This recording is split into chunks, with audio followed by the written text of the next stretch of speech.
Good evening, everyone. We are live. I don't believe you. Well, believe it. Now I believe it. Don't stop believing. Yes. Hold I on have to to that say- feeling. I clicked on the stream, and I just kept on hearing, believe it, believe it, believe it, believe it, believe it, because it likes slight delay. Believe it. So I hear you guys just echoing. Welcome to hell. Believe it. Haruto, is that you? Look, No. Naruto's not a ninja. He is an acrobatic wizard. That is what they all are. They're all out Do there not doing prove me magic wrong. tricks. They're not very stealthy.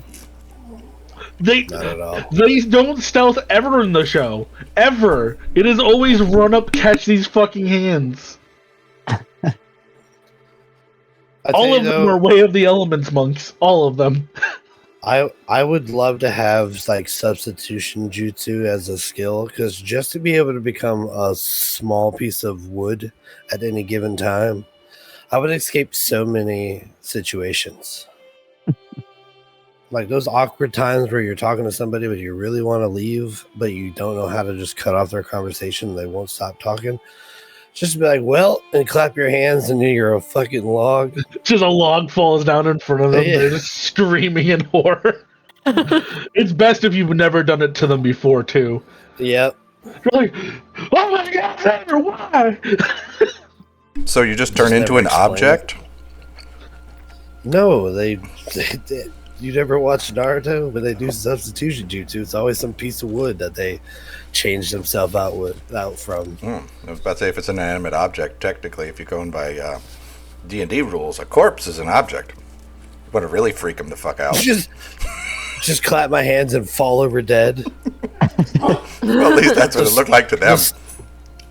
The smoke clears and it's just my body on the ground.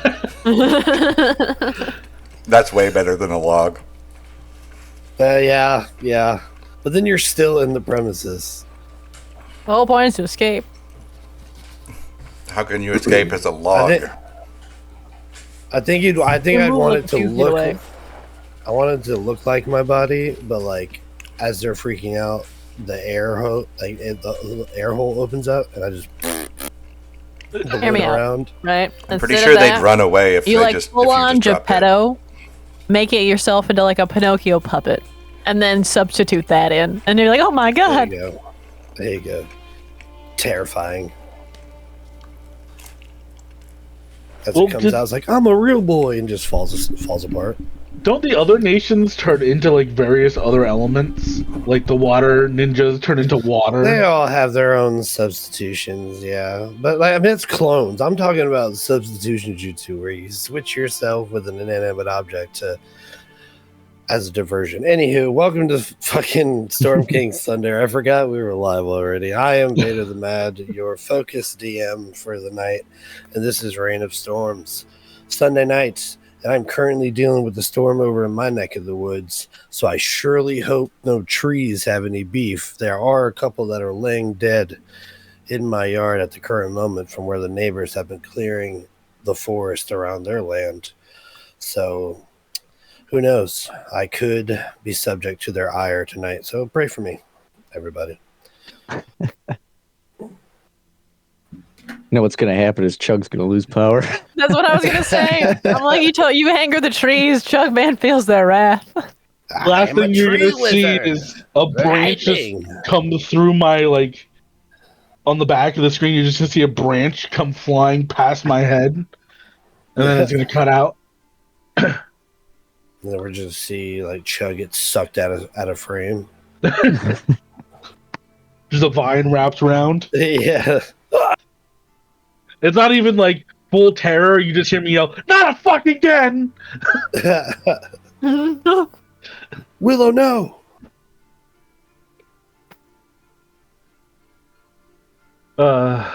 Also, it was pointed out that it's the girls in Zerag now. Yep. It sure is. The girls and Zurag. Well, it should be great. If your D&D characters could be a ice cream sundae topping, what would they be and why?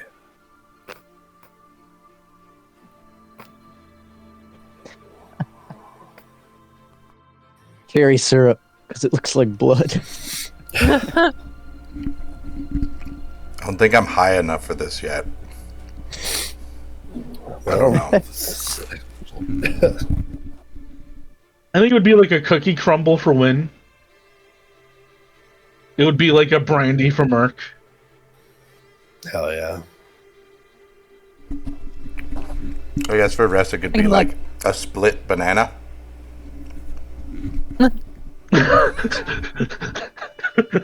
That's good. I was thinking like a I caramel. like that a lot. Caramel for Millie because I stick y'all back together. So we got cherry brandy with a split banana and some caramel. Oobly, top us off. Give someone with some substance. I don't know. Chocolate syrup? This is a syrup heavy sundae. I feel like Adelaide would also come with little mini marshmallows because of all of her summons. Gummy bears, probably. That's an The option. crackers! There we go. The crackers were right there! Sorry. With this group, somehow we managed to miss out on all the nuts because we're all fucking crazy. No crunch. No crunch here. Just a bunch of I guess that would have to be bag of nails. He would have to be a little bit of the crunch to add to this chewy ass sundae that we got going on here. So I think he would probably be grains of sand. Oh yeah. It's like trying to be helpful, but really not. It's like, I want to be something great. Rocks. Didn't he put rocks in the soup that Merc almost died Yeah, he eating? did. He did. Yes, it would be poisonous rock soup that he pours on top of this ice cream, and it melts. And it's just a banana floating in a brown liquid. I don't like that anymore. For a while, it was like, I want to go grab some ice cream, but I don't know about it anymore. Well, shit happens, I guess. Well, anyways, let's do a little recap. Let's get into this this session. Slide that over here. Okay. Well, last time the two separated groups dealt with the aftermath of both their excitements. As the two over in Calling Horns continued their way past after spending a night out in the Evermoors, listening to the occasional pain growls of something large, and in the distance, they arrived back to Calling Horns, where they gave the information to Tamil and Zoar, who offered them a letter of recommendation of sorts and told them to bring it to somebody that was in charge of the inn, I believe, in Everland. By the same, over in Nonar's hold, as Wynn healed up the badly burned lizard folk, after a discussion with Adelaide and Millie, they ended up all banding together to extend an olive branch and attempt to smooth things over, as well as explain things as to what had happened to Ifran. The shaman of the lizard folks arrived there, now acting as head of this traveling troupe of lizard folks, and spoke with both Adelaide and Millie under the Zone of Truth spell, where she gathered information and was assisted in a scrying ritual of sorts with Millie's help to divine where Ifran had gone. Unable to pinpoint the exact location, the shaman was able to defer that Ifran was indeed alive, but was not on the current plane of existence, and thusly had been defeated by Adelaide and Millie, and with major helps, Merc, and that the imprisonment had no more grounds. So with that, the shaman removed the collar from Adelaide's neck, and you guys all shared in a commemorating dinner put on by Wynn. Wynn was then introduced the next day to the remaining hunt lords as they finished up their business and calling horns and made their way back to Noanar's hold. This is where Zurag and Restig learned for the first time that Merc was gone. They returned back to Noanar's hold and met up in the keep, where you guys kind of discuss things that had happened and briefly touched on what you guys were going to do going forward. You spent the rest of the day kind of going into your own devices, Zurag retreating out into the forest to focus his anger on anything but those around him. Resig opting to do the same, retreating to an emptier area in the hold, isolating themselves. But Wynn did her best to work her way into Restig's graces and offered her a crumble bun. I don't remember exactly what you call a crumble cake. Crumble cake. A crumble cake, a staple of confectionery from Restig's hometown. Brief discussion between the two gave Restig much to think about, while Adelaide attempted to make sure that everybody else was truly doing all right. Millie went and saw Bluey rather, as they were on their last moments here on this material plane.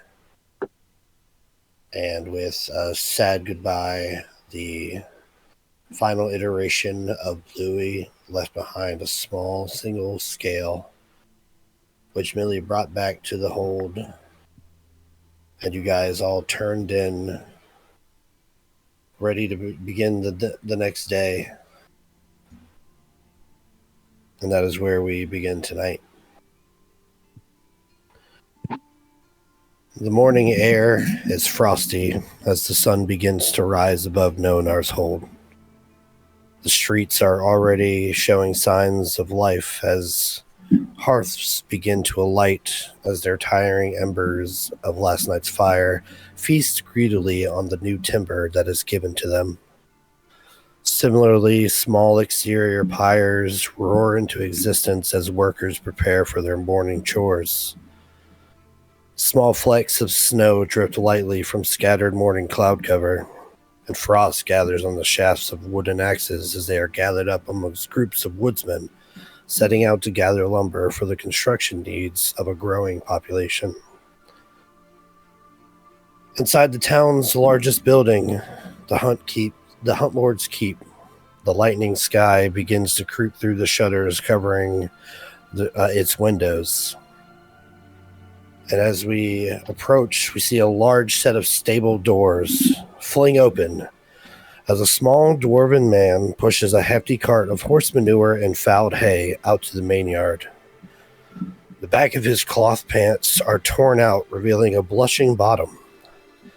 He grumbles underneath his breath as he walks away from the doors, where inside 4 horses whinny and snicker to each other.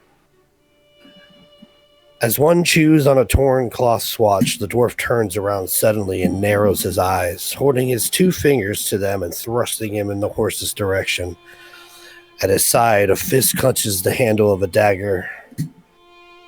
And inside the keep, the Hunt Lords begin their day. How does Zureg start this day? His night was spent out in the forest, dealing with bouts of rage. It might seem a bit of a haze to him at the current moment, but as you awake this morning, what do you do? I would say he almost feels like he's hungover and wakes up with like a splitting headache. Doesn't really want to. He's not very motivated to just get up and start the day, but he's basically forcing himself to do so. Kind of just begrudgingly. Would you give me a wisdom saving throw? If you're within 10 feet of Merc, oh. That's a 10. Yeah, the fact that you feel hungover seems to be affecting you pretty heavily this morning. It's not like you feel like drunk per se, but it's almost like your body has been drained of a lot of energy stores. It seems like you've burned through just like almost like you've worked out for 12 hours straight. As you wake up, you sit up and your muscles and your bones are just sore, and your head screams in pain and almost swoons in your vision. I think for the next hour, you're going to have the groggy condition. And what that is just going to give you a minus D4 to all checks. Okay. For the next hour.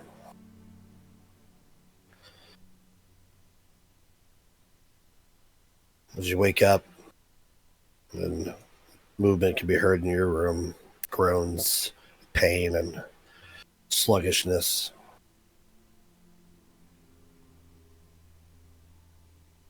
What does Millie, or how does Millie begin this morning?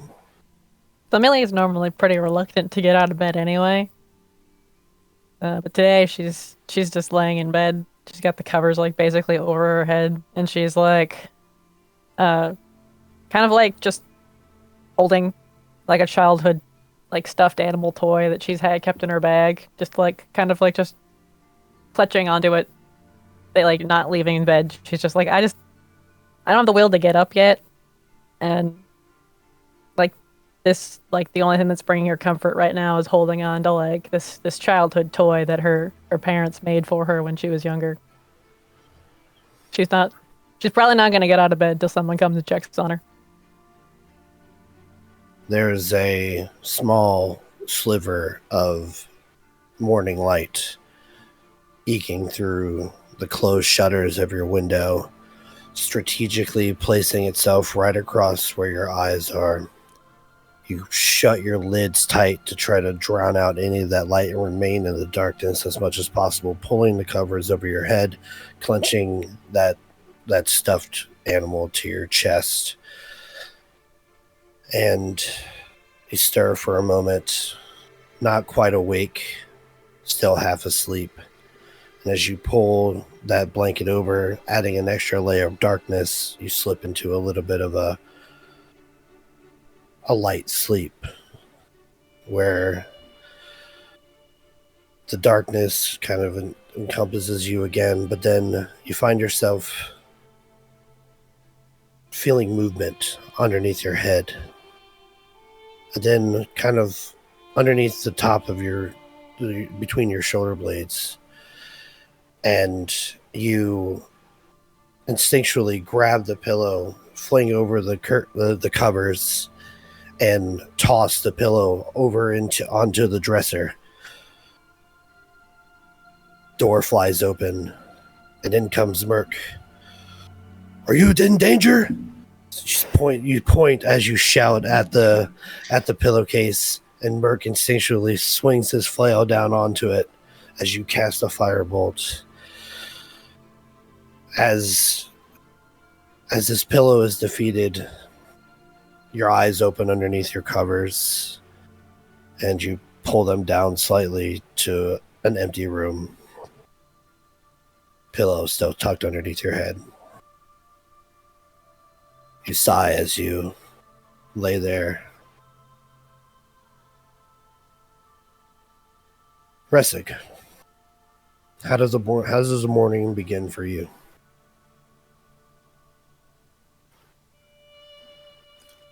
You muted. Muted. Just turned way There you down go. because I was eating, so I didn't figure people wanted to hear me crunching on food. They had to pay extra for that. Oh, okay. Well, I guess I got to start paying. Subscribe to our OnlyFans. Watch me eat. That's a disgusting thought. She would have spent her trance up on the roof. And as soon as that trance was over, she went down into the basement with nothing but the war pick and the clothes on her back, getting a rope and climbing down, and just found some alcove because the tunnel that leads out, it's not a straight shot. It's like you would have found the first little alcove that breaks off, like a partially completed tunnel, and would have just start hammering out some kind of a shelf for like a crypt shelf. My brain's not coming across a word for that. Alcove. Yeah. I'm sure that I know what you mean. Yeah. Like a mausoleum? Yeah. That's essentially what. Just found a tunnel, the first one that was just pretty short, and just started hammering out the alcove for whatever Merc's remains we do have. So your trance is a fitful one outside on the roof. You're exposed to the elements out here, and it gets quite cold. Maybe from time to time, Jeeves pokes his head up, pushing the latch out. You sure you wouldn't want to come inside? Or I could start a fire up here. Thank you, no. I like it outside. It's peaceful. Jeeves will reluctantly pull the hatch down, stopping for a moment to stare out at you as you kind of re-enter into your trance, closing your eyes. And then we see you descending down into this hole, slowly lowering yourself down by ropes. And you walk through this cavernous area, an area where you all fought this monstrosity of limbs and flesh. You remember the first time you had entered here, it was littered with bones, and the floor was covered in so much scummy debris and refuse that it was hard to walk through. You see that a good portion of it has been cleaned up. As you walk down towards one of the smaller beginning tunnels, you see that there's a big trail about 10 foot wide that's very angular that moves along the ground, and you could smell the slight singeing sound of something acidic cleaning up the floor as it scuttles slowly across it. And you find this small alcove, which is more just like you said, the beginning of a tunnel, just as it's about to curve, and you use that curvature of the tunnel to begin extending part of the interior walls of where it curves into a flat resting area. You work on this.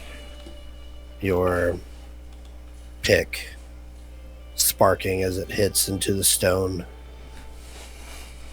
This area is covered with wet slime, so occasionally you stumble and have to attempt to balance to keep you, or to keep your balance rather.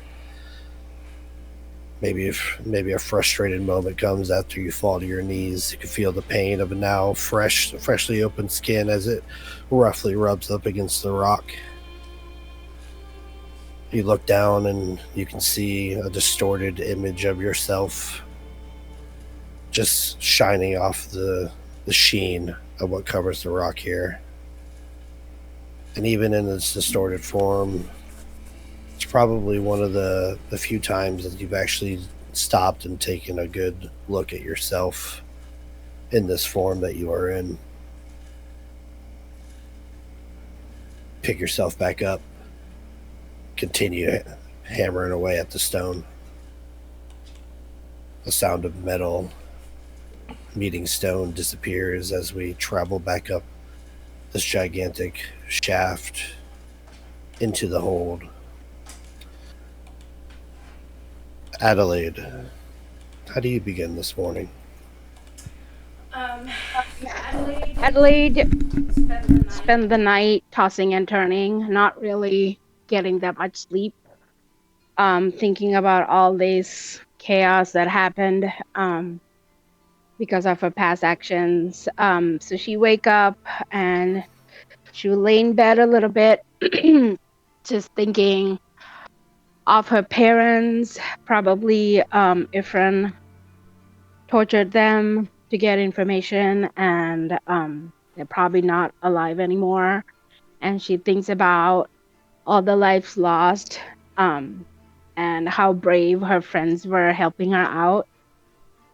So she wakes up determined to help them in any way possible, because she really does not have future plans at the moment, but to go back home maybe one day. But so far, her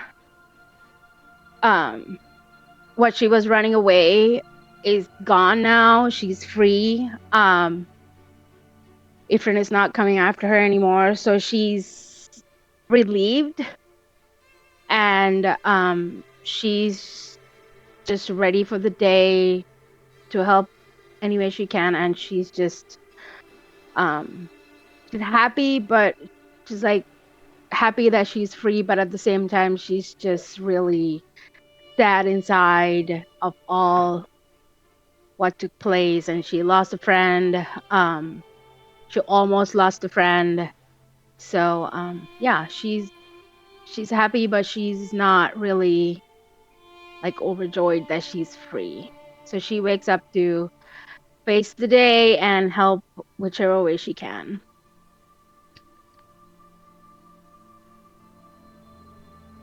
As you kind of bask in the thought that you are free, your thoughts are also weighted with what it took to become so. You splash water in your face in the early mornings.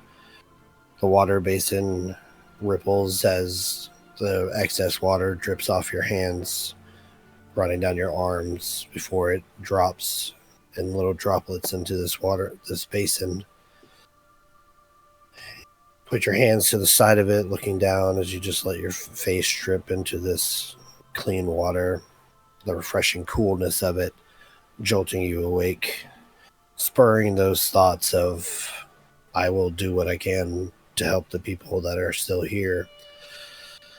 And as your reflection in this bowl of water becomes more clear, as the ripples begin to cease and then stop,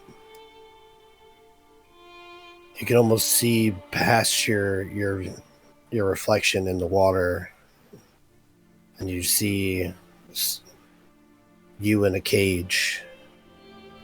You see Randall in a cage across from you, the closest you have been in such a long time, yet still held so far apart by the iron. There's a flash as you blink, and you can see that cage no longer there. A similar collar that you wore just the day prior, lying on the ground. An absence of a friend you once knew. And you think, did he escape and get away? Or is he still a prisoner of Ifran, just in a different plane? You blink again, and you see your gate, your cell opening. Merc holding his hand out as he pushes the door aside. And as you reach out, those dragonborn hands become that of Ifran, hands extended around your throat before they are pulled away. And you look up, push yourself away from this watering basin, and turn towards the door to exit out into the keep. Win. You spent the night... Well, you know what? Where did you spend the night? And how do you begin this morning? I don't know if they would have... So I guess their party has to say, would they have given Win a room? Well, if you're joining the party and we offered you a job and you were staying with us, we would have given you a room, in my opinion. But Yeah. I think so, for sure. Yeah. Yeah, so I imagine Win would have found a vacant room and cleaned it up, brought some of her stuff out from the carriage, some nice blankets, some nice quilts that she's, made. But with it being morning, Win's a bit of an early riser. She likes to get a lot of work done. So she'd probably be in the kitchen already. She knows this party's gone through a lot. They've had a pretty big loss recently, so she's making something a little special this morning. But she also can't help herself, so she's probably standing on a stool, and she's gonna have flipped the spoon over, and she starts shouting into it. Heels, nails, blade, mascara. Absolutely. But she will look down. She has this custard in a bowl, and underneath it, another bowl that she's filled with like conjured ice and salt. She looks at her ingredients, which is a brandy, a cherry syrup, a split banana, some caramel. She is making a particular form of a delicacy called ice cream. In the middle of winter. Yeah. Hey, makes it easy to find ice. We see a flash of the night prior, where Jeeves shows Win to her room, a room that he secretly hopes the gelatinous cube is still in, but because it is invisible, he does not know where it truly is. So as he closes the door and wishes Win a good night with a very sinister smile, the door clicks, and to his dismay, Win is up as early as him, which causes him to have to go outside and take care of the horses as she begins to create ice cream. As you all come into the morning, the sound of singing echoes through the hall, and you can hear Win's voice almost calling to you as you step outside your doors and follow it into the dining area, where you find yourselves together once more.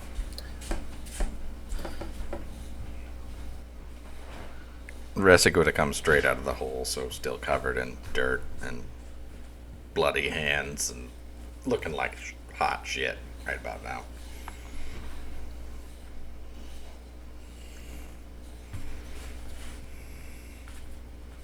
Look like you could use a shower.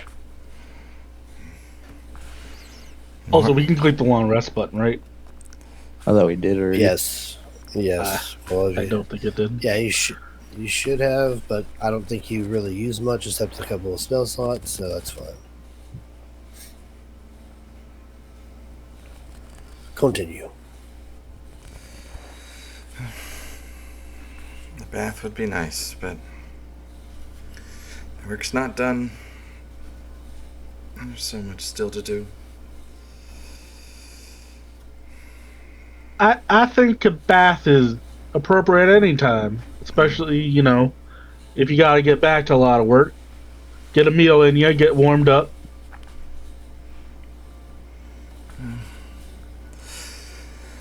There's still more to do down there before I decide to bathe. Are we going to take the day, or are we going to try and head out sometime? I think y'all need to rest.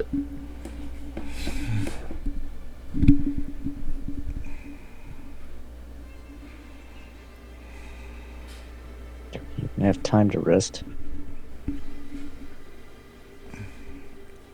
I want to take a day. Rest can wait. But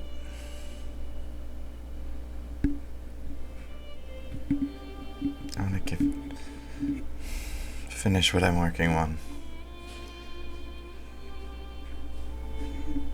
Would you like some help? I'll show you when I'm done. I got it though. One is gonna approach Resig and kind of take Resig's hand into hers. Are they cold? Like, I mean, because I imagine they're scraped up in. yeah, I wouldn't think they were cold because it's underground, so the temperature would actually be pretty comfortable below the castle. But they're just raw and bloody and blistered and been hitting them against rocks and covered in dirt.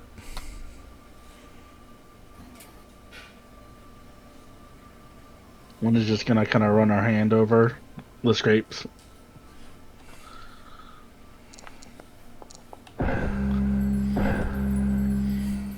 Kind of murmur a healing word as they close up. Thank you, Win. Uh, And thank you last night for the cake. Brought back some memories for sure. I think you should take Zurag's help. I think he could use outlet. Ain't that right, Zurag? He'll kind of say, he knows that it's more than just her needing help. He's been around Resig long enough that probably just wants to be left alone. Just say, I should probably go check on my kin. I haven't talked to anybody since I've been here. Don't worry, Win. I'm almost done. Just gotta get some finishing touches.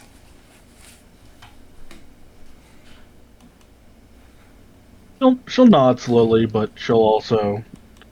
I mean, it's pretty clear that the look of worry doesn't quite leave her face.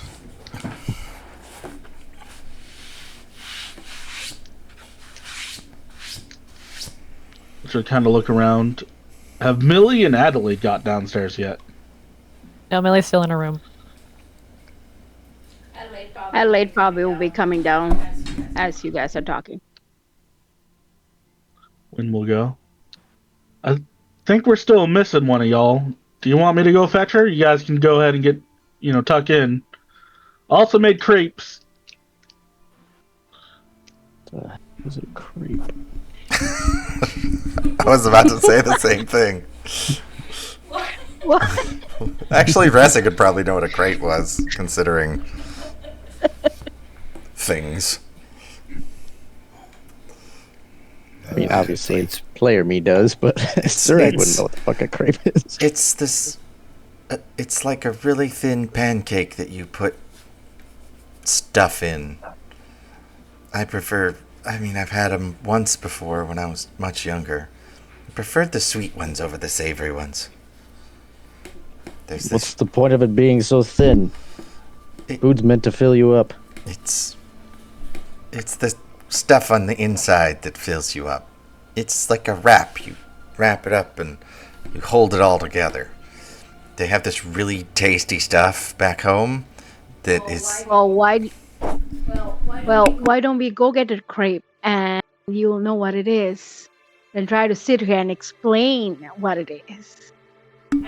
And Adelaide will go to get a crepe and tell Win, yes, Win, that'll be nice if you want to go fetch her. She's probably still He's already sleeping. gone. She really... Oh, okay, good. Great. You probably start talking and Wynn's already, like, cheerfully hopping down the hall.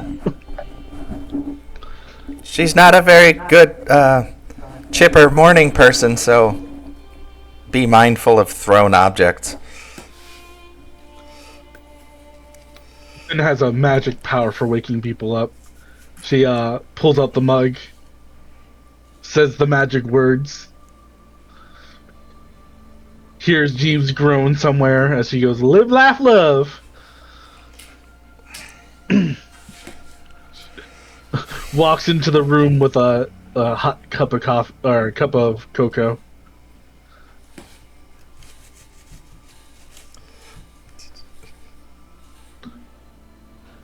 Bust open the door Shrek style. Yeah. So no, she'll give it a little bit of a knock. But she does like a mom knock where it's like knock knock knock, 1 second, open. I'm knocking by I'm respecting you by knocking, but I'm asserting my authority as your parent by coming in anyway. Yeah. When we'll go. Millie, breakfast is ready. It's right there. It's right there. No, it's not. Millie? He was right When- there.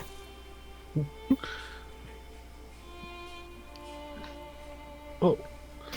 Wynn will kind of walk over and kind of hop up on the bed. Here you go, darling. She'll hand her the cup. Millie will kind of reach her hands out and take it. And then she's going to bring a hand to Wynn's shoulder, kind of wrap her in a side hug. You want to talk about him? We went in the tent. He was right there. We were talking. And then he wasn't there anymore. There was nothing I could do. We were together, and he protected us. And when he needed us, I couldn't protect him. And then Bluey was there. I was holding him, and he just vanished. My arm. I lost them both. Really, Merc. But that must have how he felt. Must have been how he felt. Went to Scuttles. And then what happened to Scuttles? I didn't escape Scuttles either. It was his last bit of home.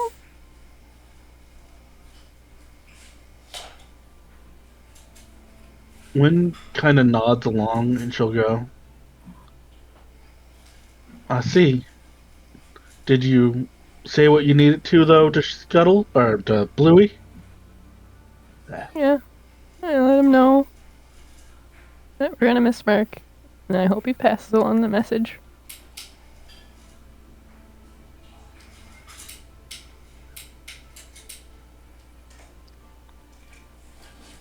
I don't know. I think I like to think I don't know your Merc, but I like to think that whatever he did, maybe it helped you guys. Helped you guys. Hopefully, he was doing it for a good reason.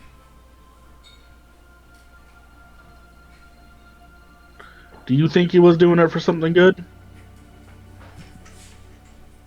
Probably a little bit of that. A little bit of his pride.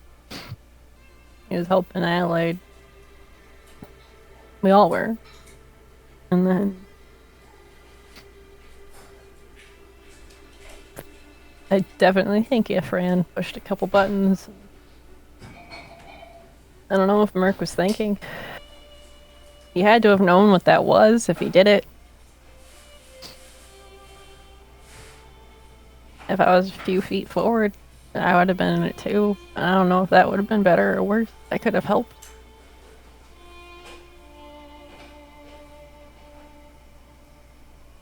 Wynn will just kind of,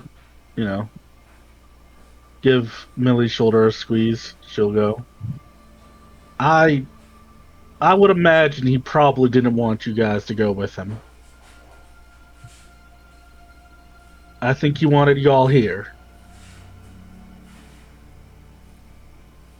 But now he's not.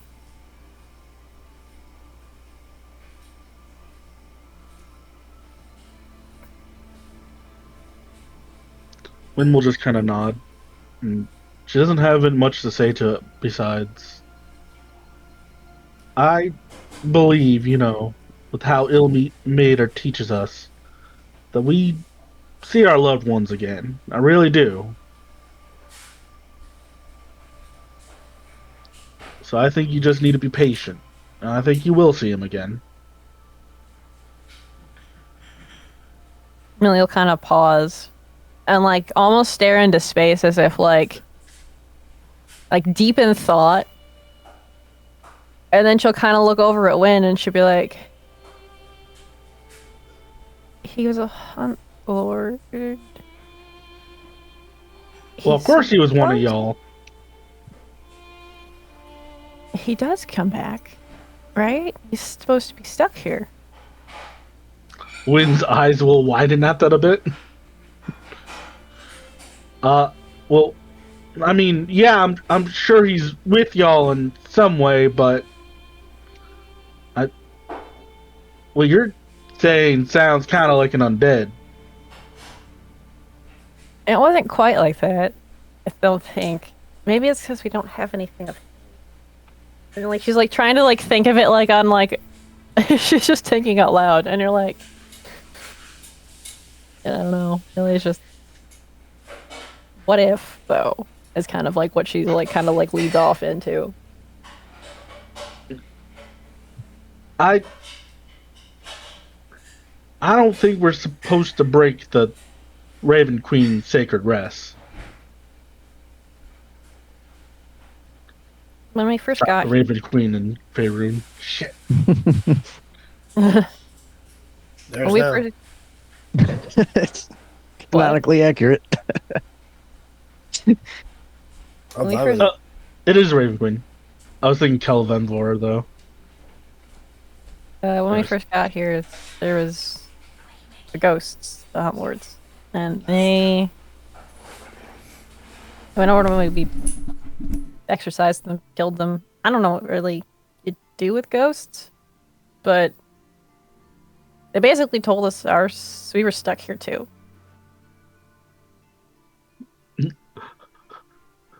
Wynn's like eyebrows raise at that, and she goes,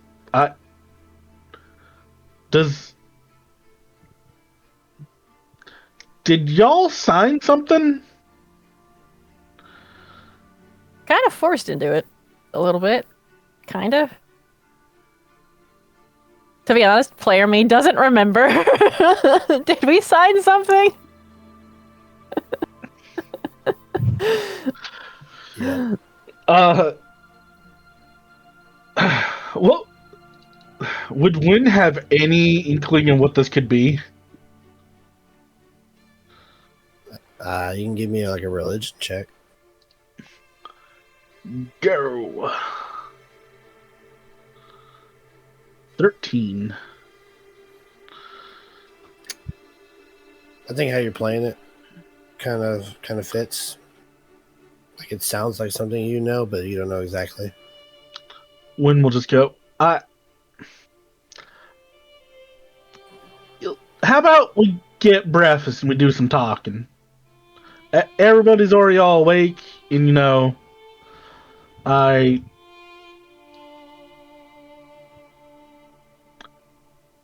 yeah, I made crepes and ice cream.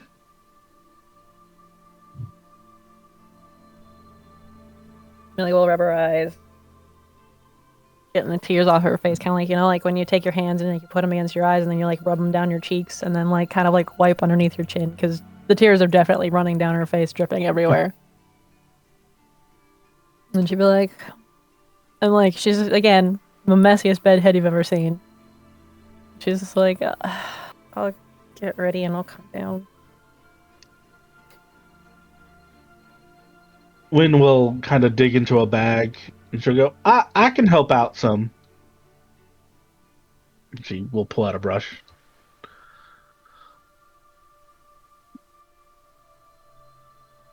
Millie will accept the help. Just kind of like it'd be like a like a comforting thing. So she's willing to let Wynn help her out. When standing on the bed, Millie is sitting up.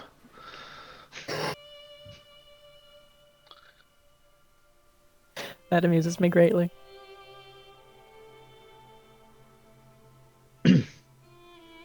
Why are you so small? Halfling. Halflings are like, aren't they like 4 feet? No, they're 2'8" to 3'2".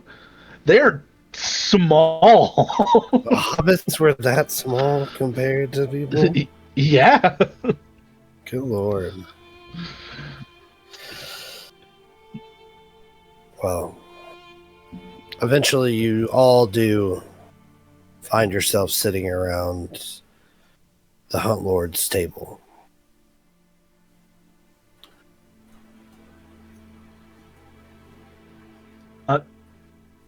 Oh, real quick. And she runs back in and then comes back with like several more trays of food.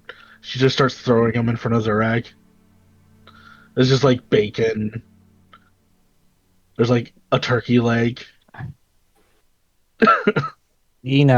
This is food. And he's just shoveling it into his face.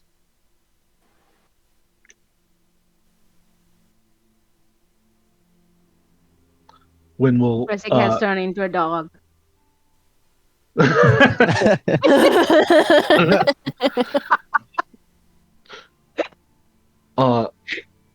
Wynn will consult her notes on what to feed half-orcs. So she, like, kind of on the sly, pulls out a book, and she's, like, flipping through the book. And then she'll kind of close it with, like, a bit of a snap, and she'll give it herself a little bit of a nod.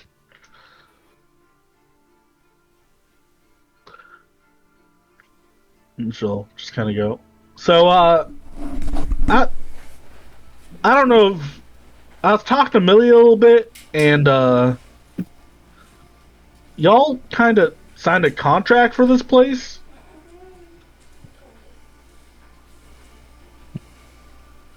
Isn't that how home ownership works? You have to sign your rental agreement and your mortgage? It's my property. It's the deed.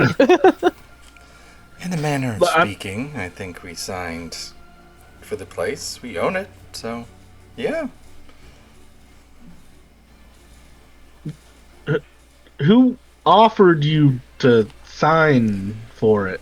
Like, who was the landlord or, the owner of the property beforehand? The previous Hunt Lords. Well, it almost sounds like they were tenants. And yeah. Do you have this contract you signed? Did we actually? Didn't it disappear? Jeeves take it? Yeah. No, didn't it disappear? Oh, Jeeves. No, Jeeves has it.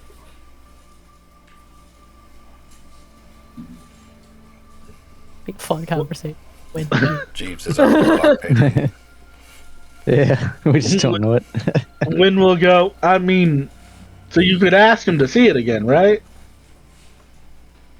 If something came up that needed to be addressed, I guess we could take a look. Seems to be okay thus far. We just have to take care of the town and Millie's Is gonna- that what it said? Like, that doesn't sound like a lease agreement then. Twin is trying her best to, like, oh god, they sold their souls and they don't know. I was like, shouldn't Merc be back though, according to that thing? See, that's what's really concerning that I keep hearing.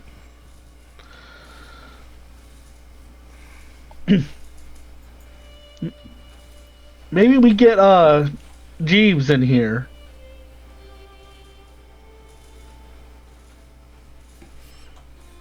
I mean, we really didn't know what would happen, did we? We fought the Hunt Lords. They were undead. They came back here. We don't even know if we killed them the first time.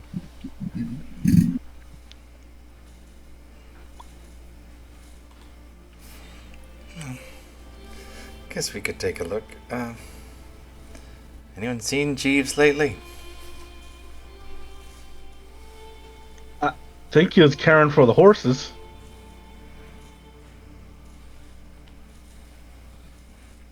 I'll go find Jeeves. Wynn's not even eating. She's just holding her, like, elbows on the table. Another sacrilege for the day. But she's mostly just, like, rubbing her face. Ressig, you stand up to go and find Jeeves, only to turn around and see them standing right there. You beckoned. Perfect! Exactly who we needed to see.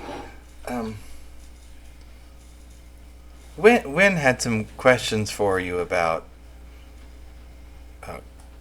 our lease agreement. Wait, you a lawyer? You have the document. Don't He's you? looking at Wynn right now. Wynn Of course will, she has questions. She's a bloody busybody. Wynn will kind of give him a bit of an odd look, and she'll go, I mean, arguably, yeah, I'm kind of a lawyer. You know, for people's souls and that, all that. Well, their souls are spoken for. So your services are no longer needed. You may leave. Tell them, my lord.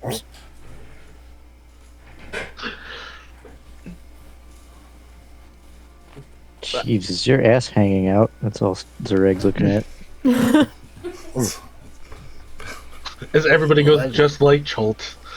Exactly. Yeah, yours was when you got back here. I thought that's what we were doing. Pretty sure we gave him clothes before then. Now, Mr. Jeeves, I just kind of want to look at this contract. That's Mr. Jeeves to you. Okay, Mr. Jeeves, but, do you have the contract? Of course. Filed it myself. And where is it filed at? In the files. A place called Nunya. Me off guard. So badly. Wynn will just kind of, again, she's just like, pushes her glasses up, rubs her eyes. Then she'll go, I think maybe she's gonna look at the table and go, are you all okay with me seeing this contract? I'm fine with it. Adelaide will turn to Jeeves and say, Jeeves, get the lady the paperwork she wants to see. I honestly haven't thought about it a bit since it happened. I mean, it's been kind of busy lately, and I still have lots to do. You notice Resic it's didn't relevant. really eat anything either. There you go. Lots to do. can't be going over paperwork. Adelaide asked Guess you you to should get it mind your done. own business. Well, give me a persuasion check. Anybody? Not me. I feel like for some people it should be an intimidation. Well, if this keeps going on, it's going to be. Give it a Durag's like, roller. Durag hungry. 15. 13.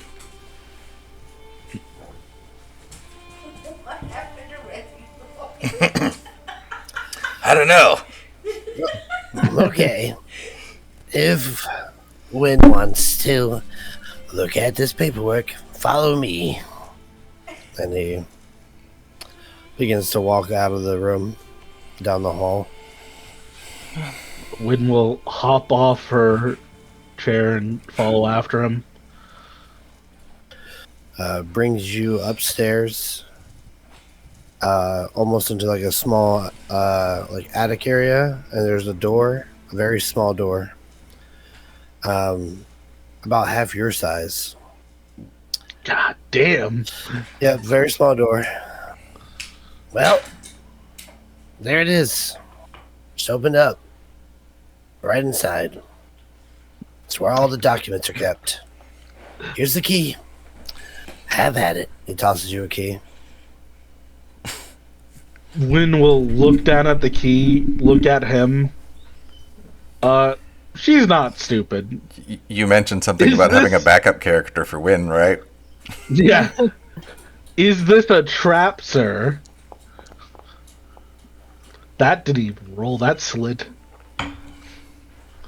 No, it's not a trap. Doesn't seem like a trap. He's just like, there you go. If you're gonna stick your nose in a door, this is the one to do it in. Wynn will sigh. And she'll go, I'm gonna open the door and there's gonna be like 5,000 paperworks in there, isn't there? I don't know. I haven't been in there since they signed it. It changes from time to time. Wynn will breathe in, go, things I do because I'm nice. And she's gonna unlock the door. Okay. You open the door, and this door opens inward into a very, very dark little alcove. She's going to cast light on herself. Okay. You cast light, and as you do so, there is a small, 4-shelved, tall bookshelf that's about 2 foot wide up against the farthest wall. You see it in there? Wynn will nod. She'll go, yeah, I do.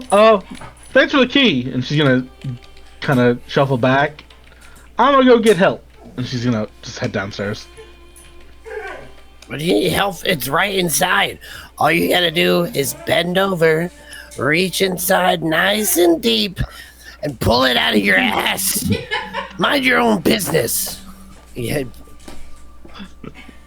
He's just yelling at Wynn as she's walking away. No, he's like, this is like all happening like as you like are backing out, and as you stand up, he's right in your face. He's like, you need to mind your own business, you confectionery bacon witch. The business of the Hunt Lords is none of your concern. So mind your own manners and business, and don't worry about the toilings of their deal. You got that? Unless you're a Hunt Lord yourself, what happens in this keep is none of your business. They may have trusted you. They may have fallen under whatever traps you shove into your baked goods, but I won't eat any of them, and I won't have any of it inside my keep. I don't trust you as far as I can throw you. Even though I can get quite huge and throw things pretty far. And you see he starts to increase his size.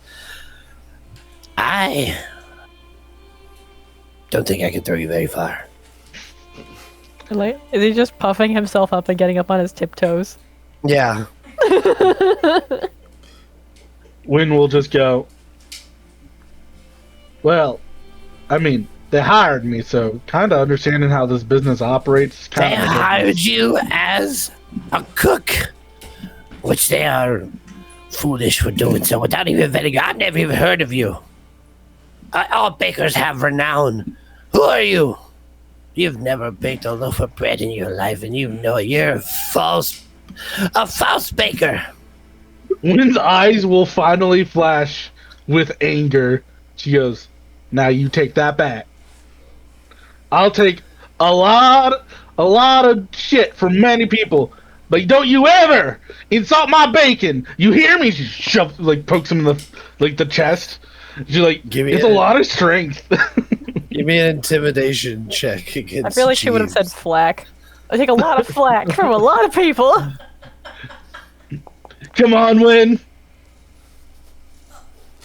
Perfectly average. Perfectly average. And I believe I have Jeeves' stats. I'm just gonna roll a d20 real quick. He probably just has like a +0 to things. He stumbles back a little bit, seeing the flash of sudden anger, but it probably doesn't last very long in Wynn's eyes, so he's able to kind of like hold his resolve against it, and he just steps back, puts his hands up. Stick your nose in the kitchen where it belongs. And he just walks away. Wynn will huff and she'll go, salt my bacon. She stomps downstairs.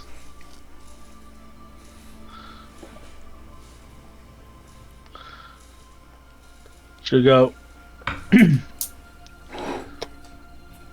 alright, y'all, I got a key to the contract room. Would anybody like to look with me? She's also glowing, like physically glowing, because light's still cast on her. I don't know if I'll be able to understand it, but I'll go. I'll go look. I'll go. I don't. Oh, we all go. Let's go. We're all a little curious. If Yeah, Millie, if nothing nobody else, read it. curious about like the fact that Merc was supposed to come back and didn't. Ressa will join along too.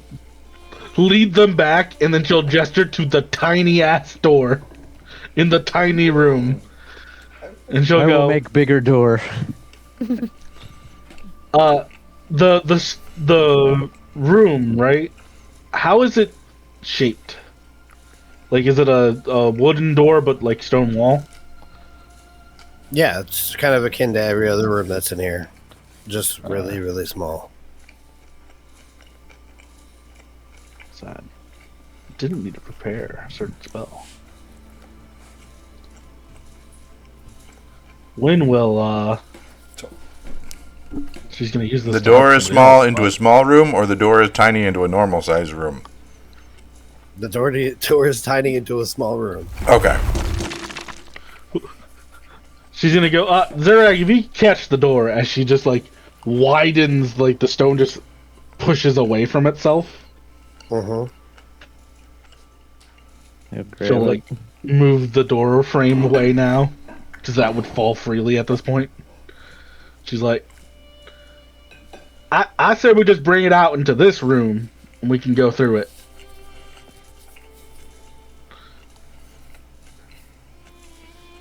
Oh, and I suppose she just holds up the key. She just, like, puts it down somewhere. I don't need that anymore. Jeeves in the corner fuming. Jeeves is not there. When is just gonna start bringing out books? Oh, okay. Well, First of all, I said there was a bookcase. I did not say there were books. Oh. Mm-hmm. I mean, if it's a tiny ass room, it's a tiny ass bookcase. How heavy could it really be? Who goes in there to try to find out? No, Winwood. Winwood would explode for this. So when you have given the key, saying you don't need that anymore, tossing it away, and as you walk to go inside the door, you find yourself unable to pass over the threshold of the door.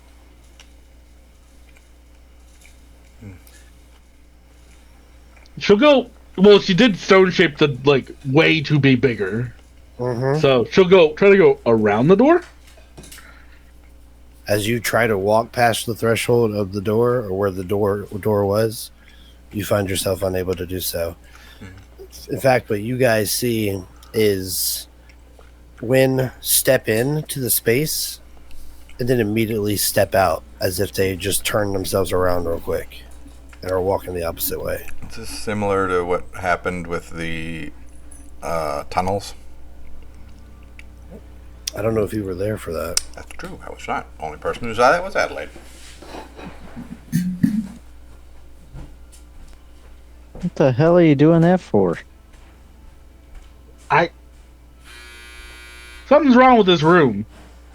Might need Looks the like key. something's wrong with you.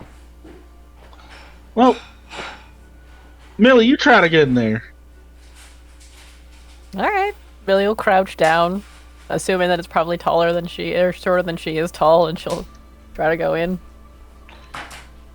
Millie, you walk in and you find yourself, as you're crouching to walk in, you find yourself as you cross over the threshold, crouching down into a great, wide temple, cathedral room. And standing in front of you is not a small bookcase, but rather a dais that has 5 seats sat across it. And there is something standing in front of one of the seats.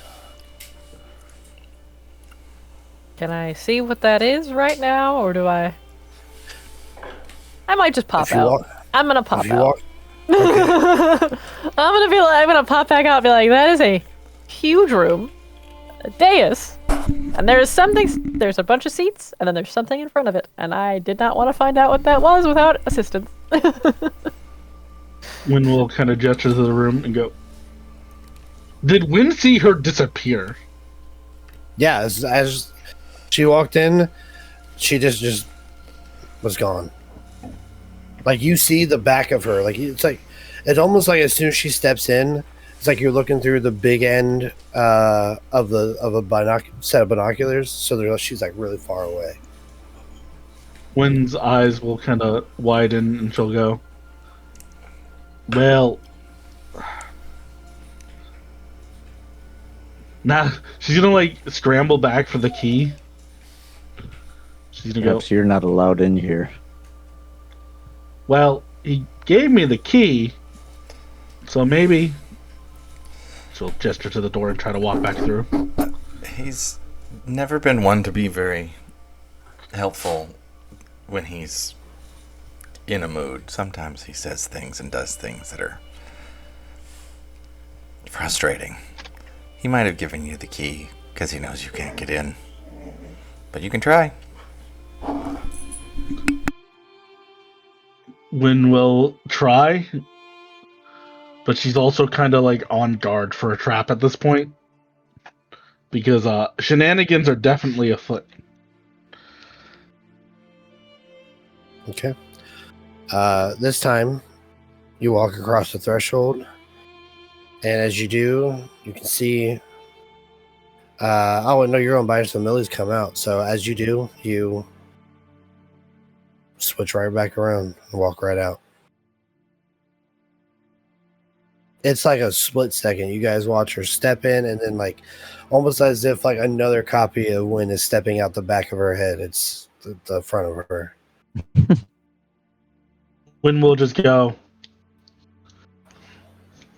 well, looks like I can't see your contract. I think we can all agree now, though, that something Something real shade is going down, right?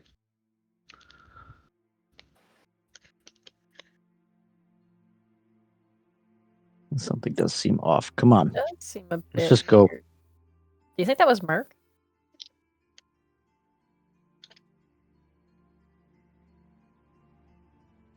Should we go inside and take another look? What are we doing? If I could fit in there. I can make you smaller if you want to.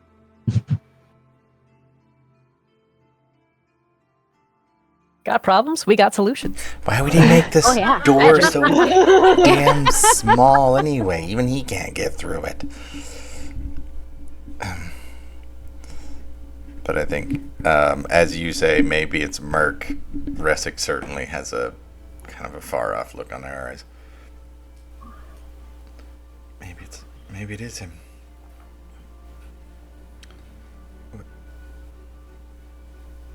Why would he be in there, though? We don't know we're supposed to come back either. Non-Lord say that we'd come back. I mean, you kind of get the gist. Yeah. We killed them and they appeared again. Yeah. Resic's gonna run in. Or dive through the hole in the wall. Whatever. However, this tiny ass door, we're supposed to get through it. Okay.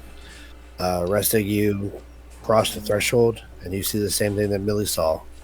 A cathedral-sized room stretches out. On the dais, five like throne-like chairs sit in a line, and in front of one of them, you see something standing, but it's too far for you to make out what it is. Can like two people fit in there? I would like to go after Resig. Adelaide, you step in after Resig, you see the same thing. And Resig, you watch as Adelaide steps in. You can kind of hear her moving, and you turn to her for a second before turning back to the room.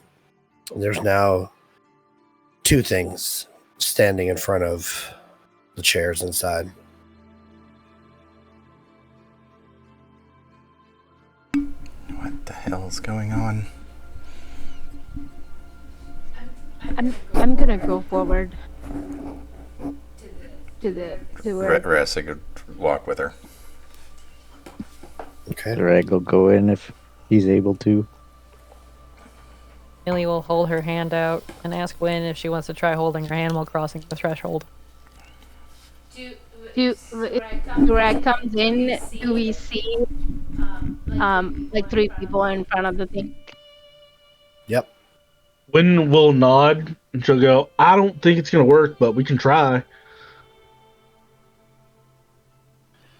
Adelaide's like, not knowing that Zurag is behind us, Adelaide will kind of freak out. Oh shit, there's another one in there. And another one. As you have already started walking, like as soon as somebody enters, like as soon as Zurag enters, the both of you who had already started walking are back at the beginning. And you're standing right next to each other. Freaky. Oh.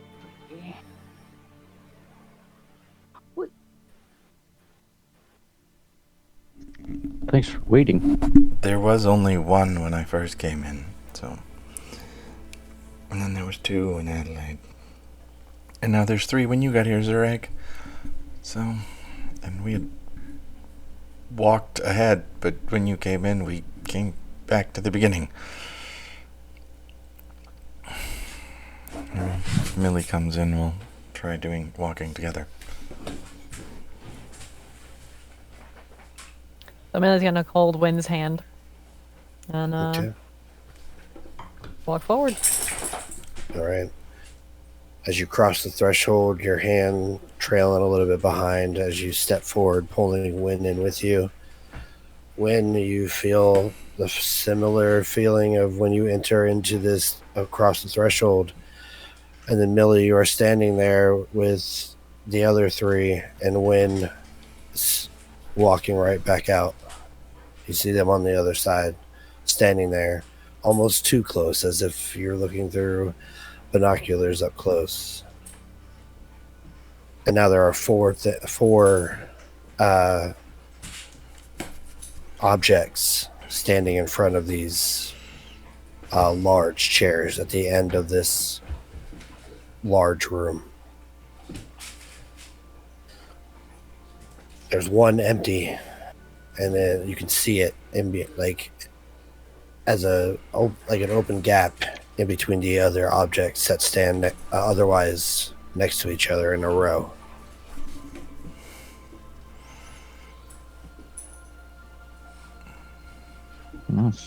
Shall we? We can give it a try. There was only one when I came in. There are 4 now. Anyone else concerned? And she'll raise her hand. Well, when I came in, there was only one, but then as each of us came in, one more was added. So I'm gonna take that as that wasn't Merc, and maybe we don't want to mess with this. Maybe we do. What do you think? Millie, give me a religion check. You may add your proficiency to this if you are not proficient in it. Yeah, I got it. No. Okay, and then when you said add proficiency, if I'm not proficient, I have +0. What was that meaning again? Sorry. Well, whatever your proficiency is, which I think +4. Plus +4 4 now, yeah. Okay.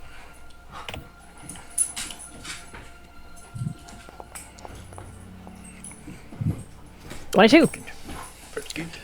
As you notice this, this moment as you're all standing in here, you kind of walked in and walked out rather quickly, but as you walk in, there's a moment where you feel like you were just socked in the gut as you stand out, and you see as now the 4 of you are in here, torches and sconces that up until this point remained unseen and unlit spur into life. A deep purplish flame burning at their core, and you just feel an ominous feeling come over you, and almost as if you guys are feeling the same things. A wave of this realization washes over all of you. It's almost as if you're feeling exactly what Millie's feeling at this moment. Millie will start to explain. Guys, I don't get a good feeling about this. And she'll basically just be pointing out the obvious. All this stuff is lit, and she's waiting for somebody else to say something. It's lit. It's lit, man.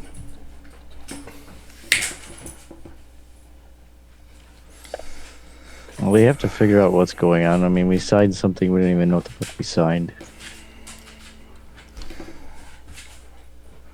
What if, when we go up there, we turn into ghosts like those guys?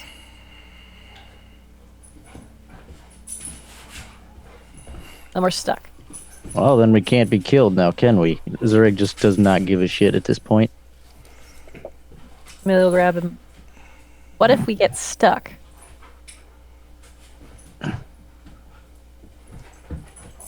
Why would we? I don't know. We signed a contract we have no idea what's going on with. And Wynn can't even get in here. She signed the contract, she probably could. I don't see her wanting to do that. Ressic will start stepping forward and see if the shadows or the figures respond at all. We have to do something. There's no response. But it's almost as if after you take a couple steps, you find you're finding it hard to gain any ground with nobody else progressing with you. It's all or nothing. Walk up with him.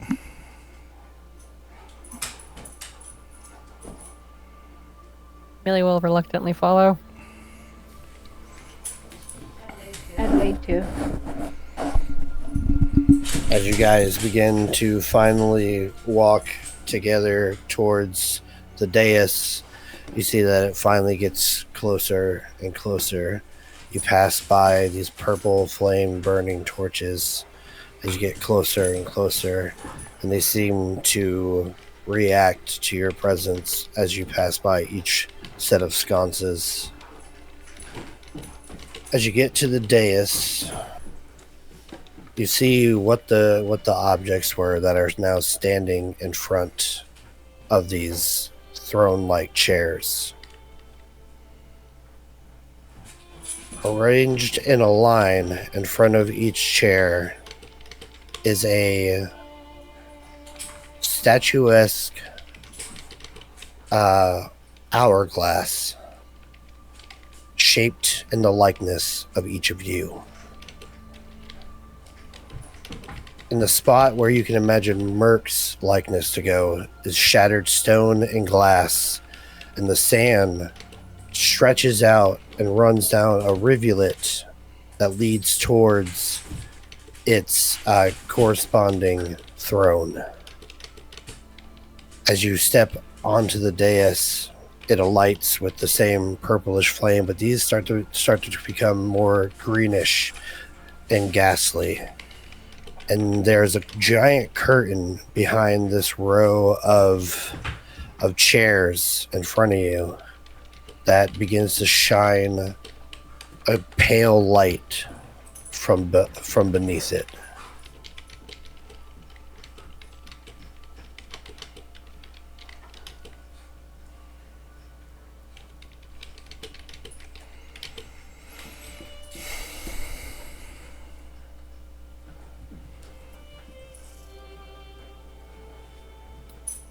Would this be another check?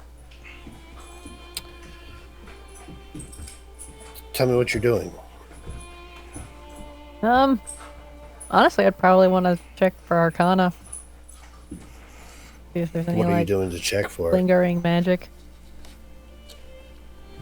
I'll say without even a check, you absolutely feel magic here. It's almost to the point where you can absolutely taste it, and it's overpowering the taste of anything that you had for breakfast. Can I tell if it's That's like, all- I guess like, not necessarily like evil or good, or like, can I like tell if it's like that kind of a situation?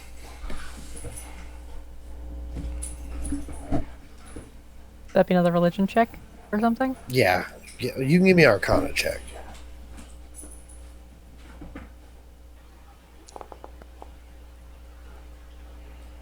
$14. As you try to like really get a sense of what's going on here, it's almost as if whatever presence here is purposely causing you to feel misguided. Like you're not able to like fully like focus on one certain aspect, and even like with getting close, it's almost as if like your mind suddenly strays towards a different possibility. It's as if the room itself is like lying to you.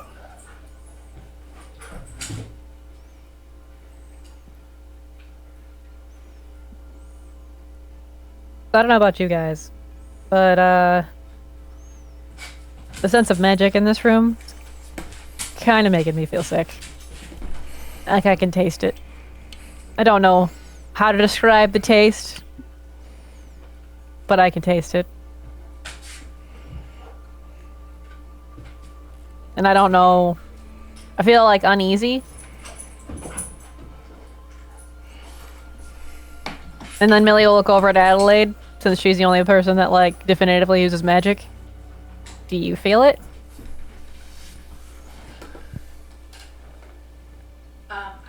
I wasn't looking for it, but would I still be feeling that too? But You can, Adelaide. You could give me a nature roll or a history roll if you'd like.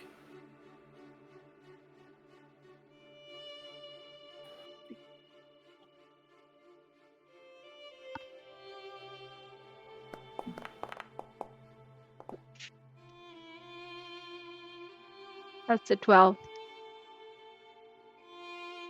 As Millie expresses that she can almost taste something foul in here, you begin to your mouth goes dry and begin to lick your lips and try to salivate a bit, and you get the distinct taste of blood in your mouth. It's very metallic and it lingers, and soon it's the only thing that you can actually taste. I'll probably let the others know. Well, it tastes horrible in here. You soon begin to all feel that, to sense that. Basically, we're all connected in here. That's how we're feeling it. There's a flutter from that curtain behind these chairs where that pale light is shining through, and it almost looks like there's something carved into the wall behind it.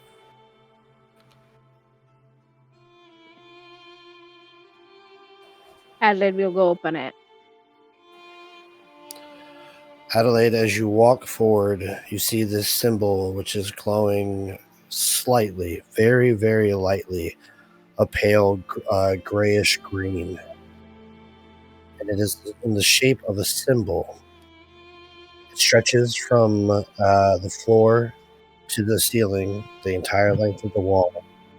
And it looks like a spiked mace, where the head of the mace is made out of a skull. And each of its spikes look like shards of bone exploding outward from the skull in all direction. You see at the very base of the wall, where the tip of this mace meets the floor, there's that line of sand coming from where you suppose Merc's hourglass was, extending into this thing. And from here, now behind the curtain, you can see that there are similar grooves in the floor that lead from each of your hourglasses through the thrones and into the base of this mace.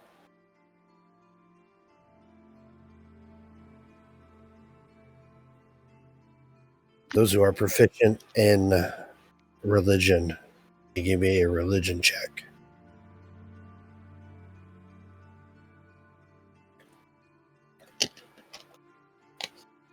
It's not I. Not me. You mean nobody? Nobody. Well, if that's nobody, then that's nobody. Maybe one day you'll find somebody who's proficient in religion, but I don't imagine. Willing to sell their soul? Don't imagine where. Not a single person. Too bad that roll doesn't mean nothing. What do you guys do? As this is revealed to you.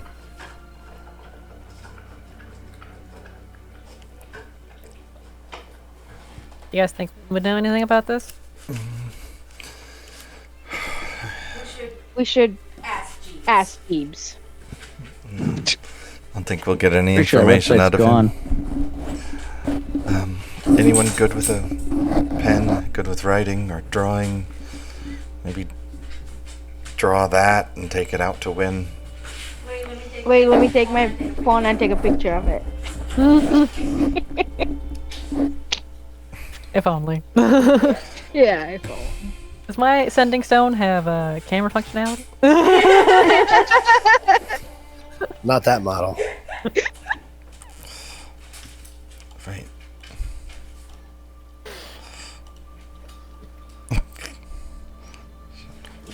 start randomly sending messages out on the sending stone we got from Raznazi. Hey, you know what this is? Hey, you. Hey.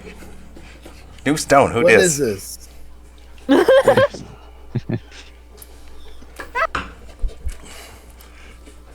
Nix, New stop. stone, who this?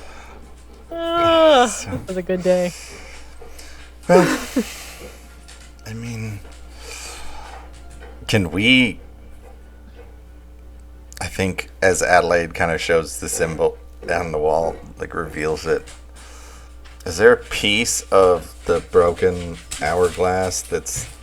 Or is it like shattered into little bits? It's like dust. Okay. The only reason why you know something was there is because there's currently 4 other ones stood next to it. Okay.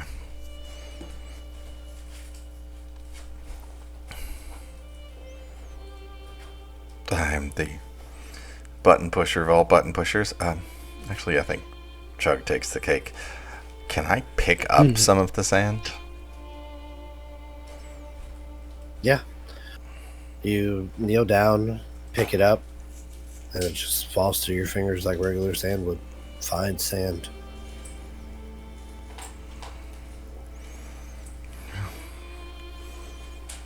I don't think...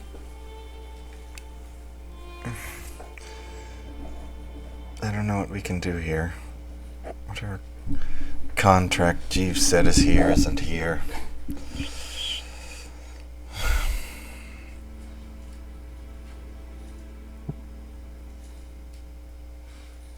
As you turn to say that to your comrades standing up, letting the rest of the sand fall down, you turn and you see that the flames, now as they shine light on this symbol, that they also shine light on inscriptions that cover the entire room. And you can see, as you look around, each of your names, your signatures that you had signed, etched into the stone.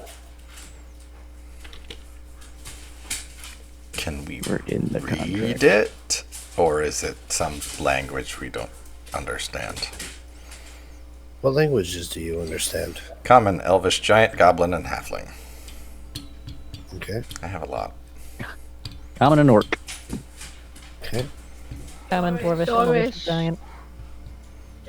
Jovish, Druidic, common. Okay.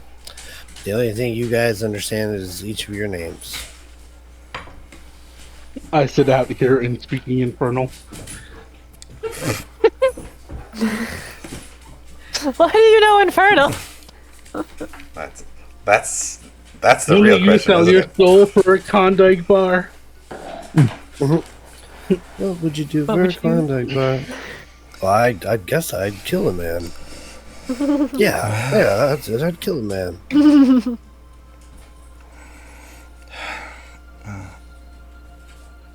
I don't understand any of this.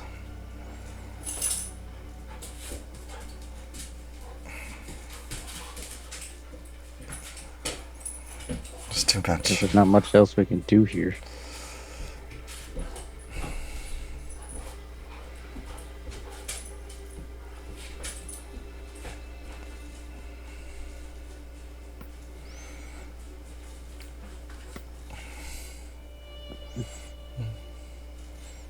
As everyone else kind of, whatever they're doing, Ressig's going to find his hourglass and just stare it in the face. Is it the elven? almost seems Is to it the elven version or the halfling version? It's whatever version you were when you signed Okay. contract, so Elven. Okay. And the sand inside is flowing. However, it's not flowing in just one direction like a regular hourglass would. You watch as the sand trickles from the top, but then it almost as if there's no gravity inside, loops back around. It begins filling up the top again. So it almost stays balanced with how much of air there is in either side.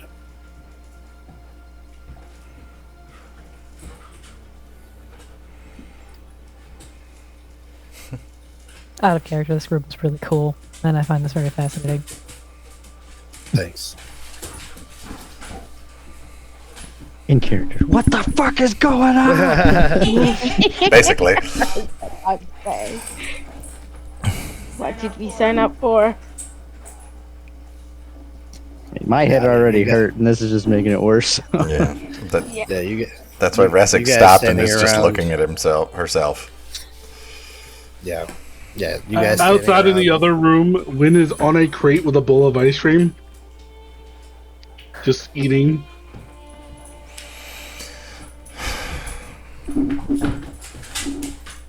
Can I take out like some sort of writing utensil and like a little bit like paper or like a book, like a notebook she carries around and like jot down like or try to mimic like a word, just like one of what's on the wall outside of like what we can understand as our names, and then try to scribble down the picture with the flail. Yeah, give me an intelligence check.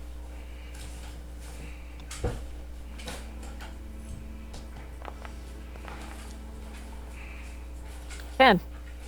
You jot it down, and you know it's all. They look.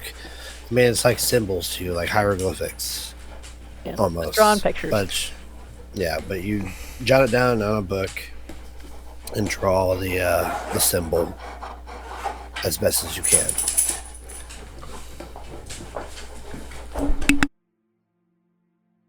I don't know what any of this stuff says, so I'm not trying to summon a demon. Is what Millie's thinking.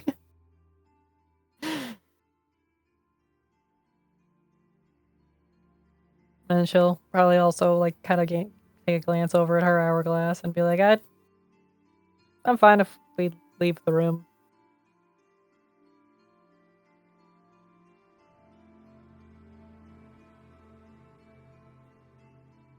Ready to go whenever everybody's ready. Yeah, I think we're ready.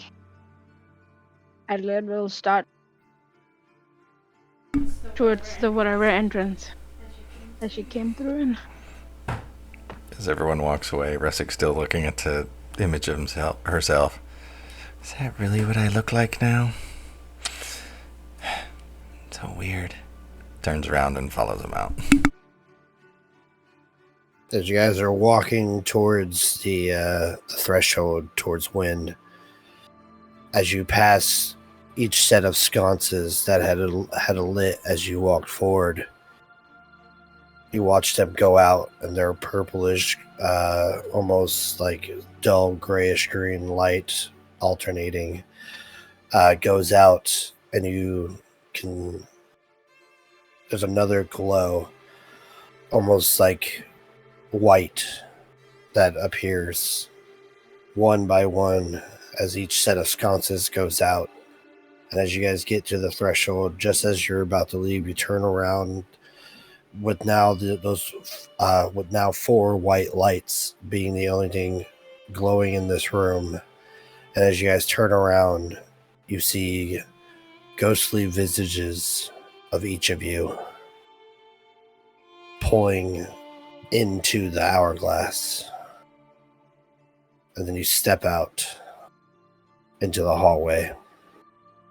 And the room, the threshold shrinks back in, the door slams shut, and you hear it lock.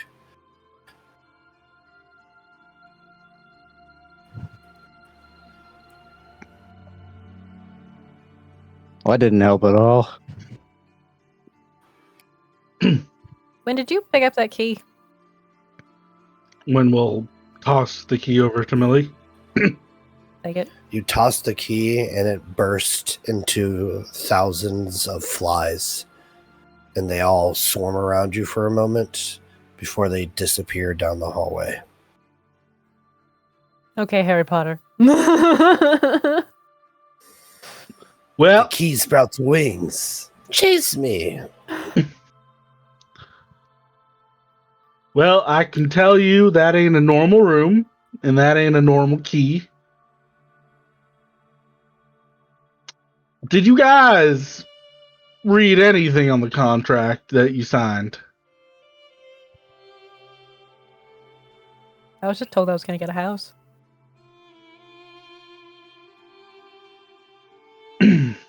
That's a no. Millie will pull out the book and then to the page, and then we saw this, and she was gonna hold it out for Win. And she's like, I only wrote down one word because I didn't know what it meant, and I didn't want to summon a demon. Gwen will stare at the word. She doesn't read Infernal, she reads Celestial. Oh, you don't read Inferno? I don't read Oh, you're fucking lucky. You don't know what this says. Is that Webdings? You can't be sure. Win will just go, I have a spell that lets me understand languages, but that's written. You'd have to say the word, if it is a word. Honestly, it looks a little... Win will kind of look away. It's just not a normal symbol that you just randomly draw and show a person. So as you look at the word when, that is foreign to you. As your eyes draw over the symbol that Millie has drawn, did you give me a wisdom saving throw? Oh. I have two inspiration.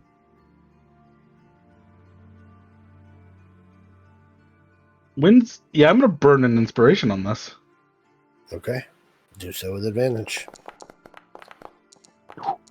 Oh! I hovered on a 1 on my screen. It was Yeah, I did. That's a 28 total. 28. Unfortunately, this is one you wanted to fail. Because as you see this, you recognize exactly what it is. And just like Millie felt that sudden punch to the gut, you truly feel a punch to the gut. You take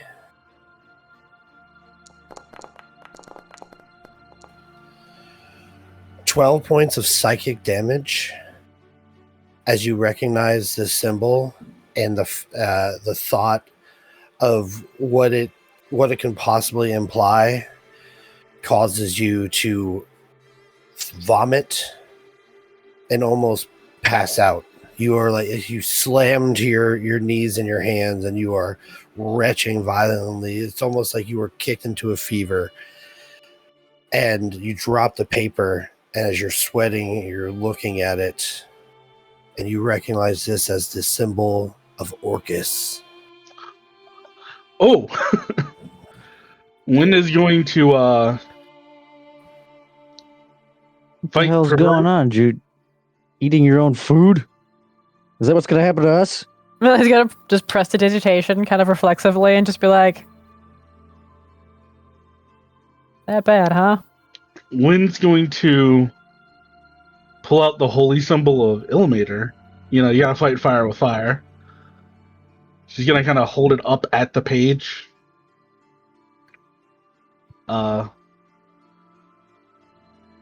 More of a warding measure than anything else. She's gonna go, that's not a good symbol.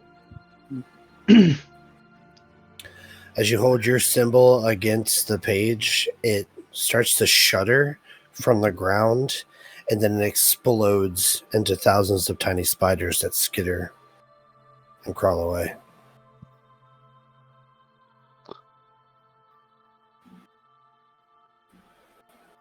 Orcus, do you know that name? You guys can all give me history checks or religion checks. Got a good solid +0 to both of those. Ayo. 7. 13. Do you need Wynn to roll 2? I would assume as like a trained cleric. Can. You know exactly what Orcus is about. Yeah. Adelaide, you have heard, through some sort of instance in your life, you've heard mention of the name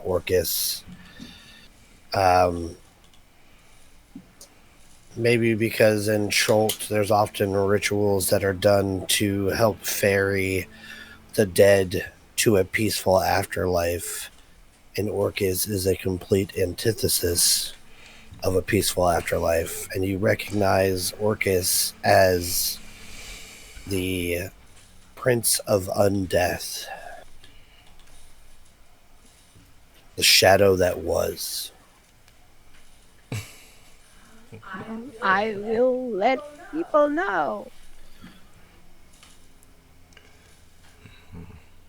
And when you're like, yeah. Fuck! When is just gonna stand up and go, we might have to accelerate your plans. We should get you to a temple in Silverymoon. Well, nothing changing that at the time being. We can't just run away. Millie will then start to describe what the room looked like. How it was like a big cathedral. There were some chairs, hourglasses. Like the sand was just swirling around. How the lights came into, going as we walked in. How we had to all walk together.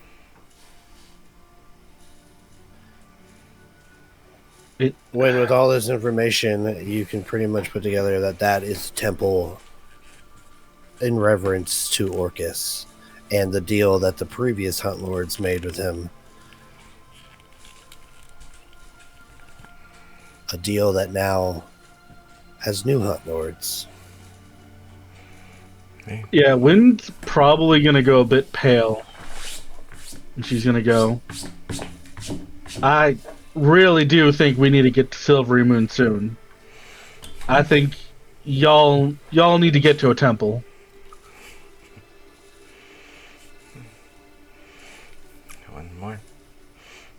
One more bitter undead dickhead after my soul. Well, I'll get to Silverymoon, but I want to finish what I have to do here first. And we need to get stuff. We need to get resources.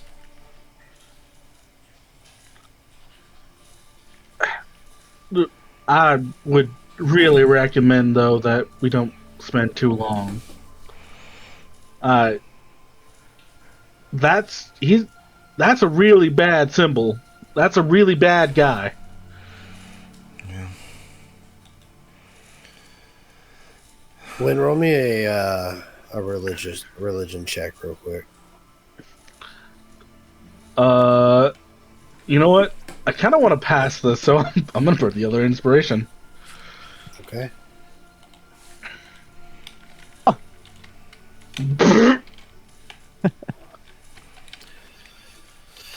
With a 10, and what has been described to you, you have two theories that pop up. One, either these guys are already attached to the deal and enacting it as it goes, and Merc is no longer upheld to it, or since Merc has died, he's currently in the next phase, and these guys have yet to uphold their part to begin the true deal. You're not sure which way to lean on either of that. But a temple is a must. Need to get y'all some Jesus. You need some Jesus. I haven't. I've never heard of this Jesus character, but we're headed that way anyway. When we'll go, Ressig, I understand there's a lot going on, but there's a chance that taking your time with this is not helping you. This might be something you want to deal with quickly. I don't know for sure. I'm kind of more of a traveling kind of priest, but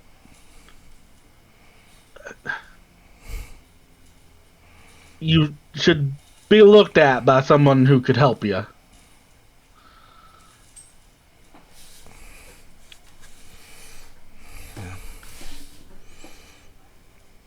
We'll get there.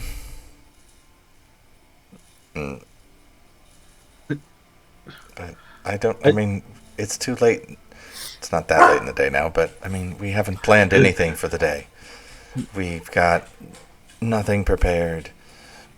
We still have to make sure that things in the town are going okay.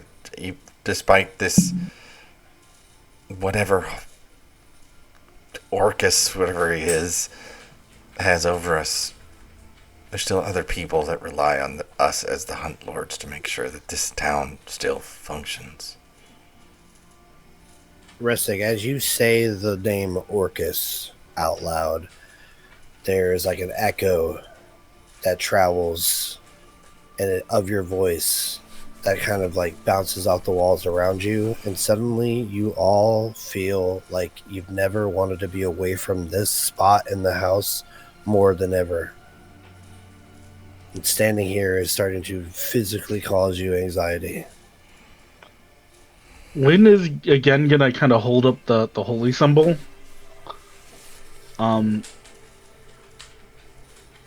Like as a warding gesture at this point. She's gonna go. There's like feel a flare that, of right? shadow that pushes like against you. You guys can like see this on the ground as there's like a moment of like almost like a clawed hand that sticks out of a shadow towards wind, but it's like the light just pushes it back.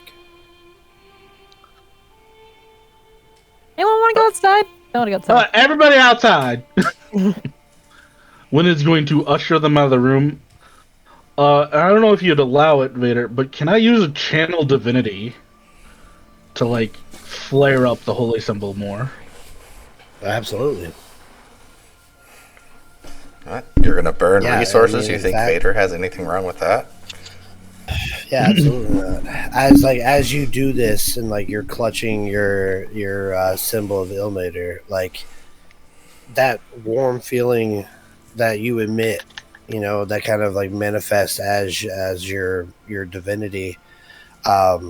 It's like wrapped around you, and as you guys are like fleeing, like walking hurriedly away from this area, it's like the shadows are crawling across trying to get at you, and then like you turn around once you're at the very end and it's like almost just like cuts off, and you feel that anxiety start to lessen as you continue downstairs.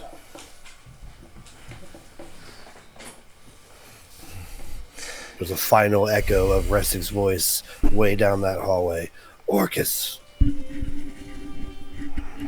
Maybe I just continue just calling him the undead dickhead, because I didn't like that. But He who shall not be named. that's too many Wynn syllables. will just go. Look,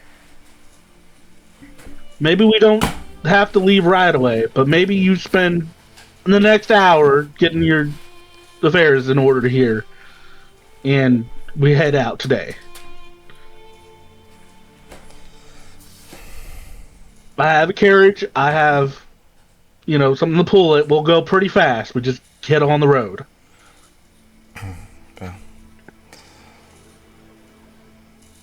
It's also tiresome.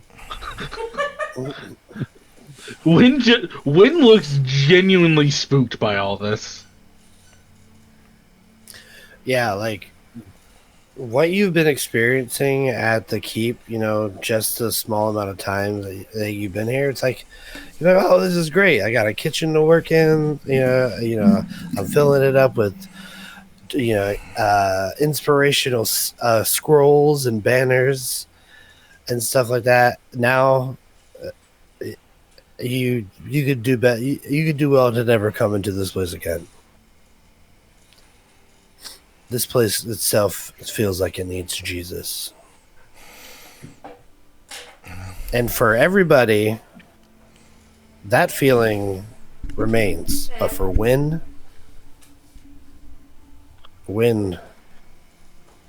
Wynn is Not being like today's forced Wynn. out. Yeah. Yeah. What is Wynn's currently Wynn's pulling like, an I'm getting the exorcist? car now. So yeah, Yeah. Wynn's like, I'm getting the car right now. Whoever's not in this with me, well, good luck. Wynn will kind of emphasize. She goes, "Look, I ain't trying to worry y'all, but this is kind of a matter of your souls. So yeah, no, actually, you know what? Screw it. Fudge it. I am going to worry you. This is a matter of your souls. You guys need to get going. We need to get you to a temple now." You heard me mention that my soul's already had some problems. Then you doubly need a priest. Number one, I got evicted, and then I got this whole new house, and I mean, there were some weird things that happened the last time. Look, I get it, but that ain't good. She points upstairs.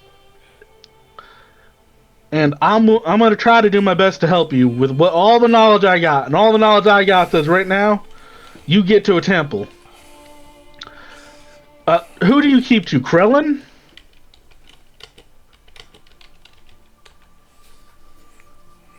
She named the god of the elves. No clue who that is, even.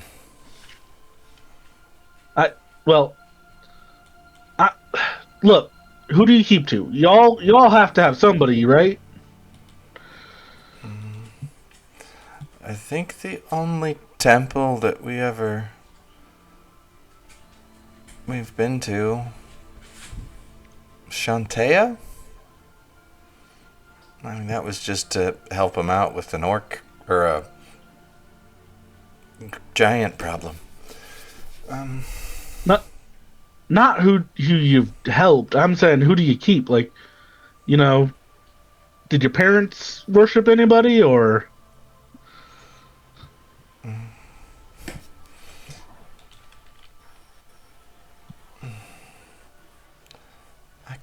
don't remember. And that's me furiously scrambling to try and remember what book has halfling gods in it. Yondala. Yondala is the halfling patron god. Well, there's a lot of them. Oh, yeah. I was trying to remember what book it was. I think it was... continue on. I'm going to look for that.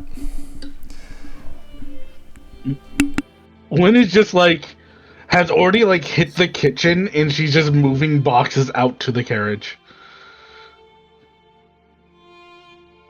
Their egg should we go meet the people? If we're gonna be out of town again, probably should at least discuss that with them. You should see if the shaman can look at you, Wynn says as she's walking by.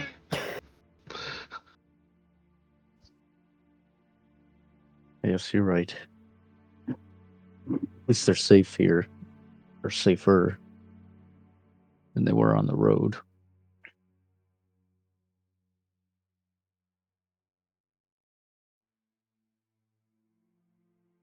There's some things I need to do. And Ressig's going to run off and find... Basically, he's trying to find... There's a shop. I don't remember who the proprietor is, but basically just looking for a length of cloth that could be used as either a burial shroud or even if it's just a sheet. He's finishing the thing to Merc. Yeah, you can easily locate that.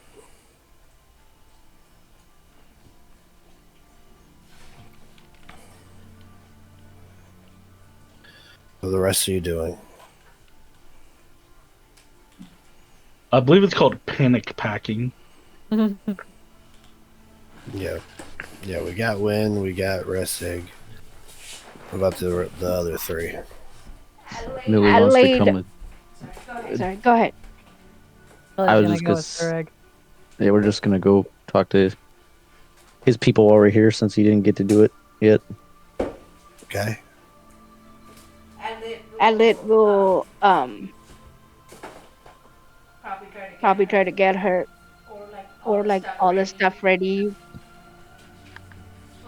for everyone, like the rations and stuff. Okay, so be helping Win. Okay. Yeah. All right. Well, while Rusty continues their project, Win and Adelaide pack. Win with a little bit more urgency than Adelaide, who kind of just confusedly, acts behind them, grabbing things for the group that they feel they would need for the travel.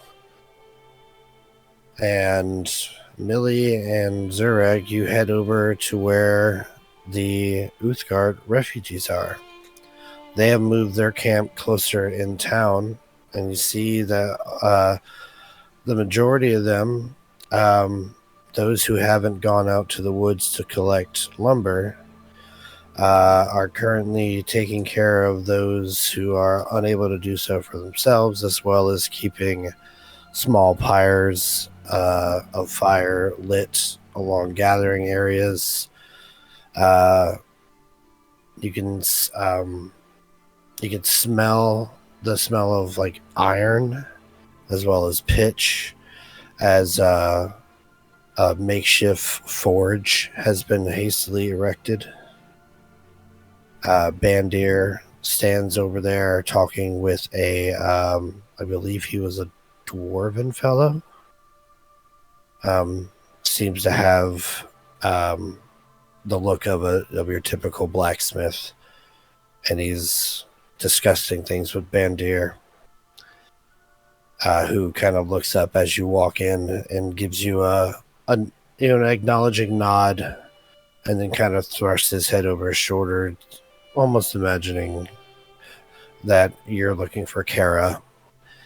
And you walk towards her tent that has the flap open, and inside you can see her standing over a table.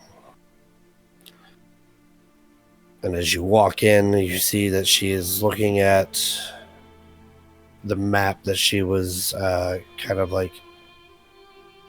of given from her scout.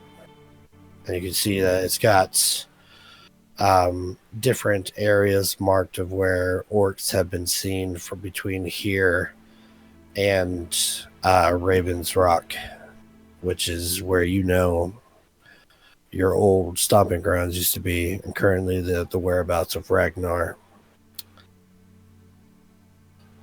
There's a lot of information missing, you can imagine, but she's working based off of what she has, and right now she is currently in the process of discussing fortifications for the current area. And as you enter, she looks up and sees the both of you. Well, if it isn't the Hunt Lords. Morning. Good to see you again. And she nods at you, Millie. Good morning. And Good to then see you too. Comes over and clasps your forearms, Zureg.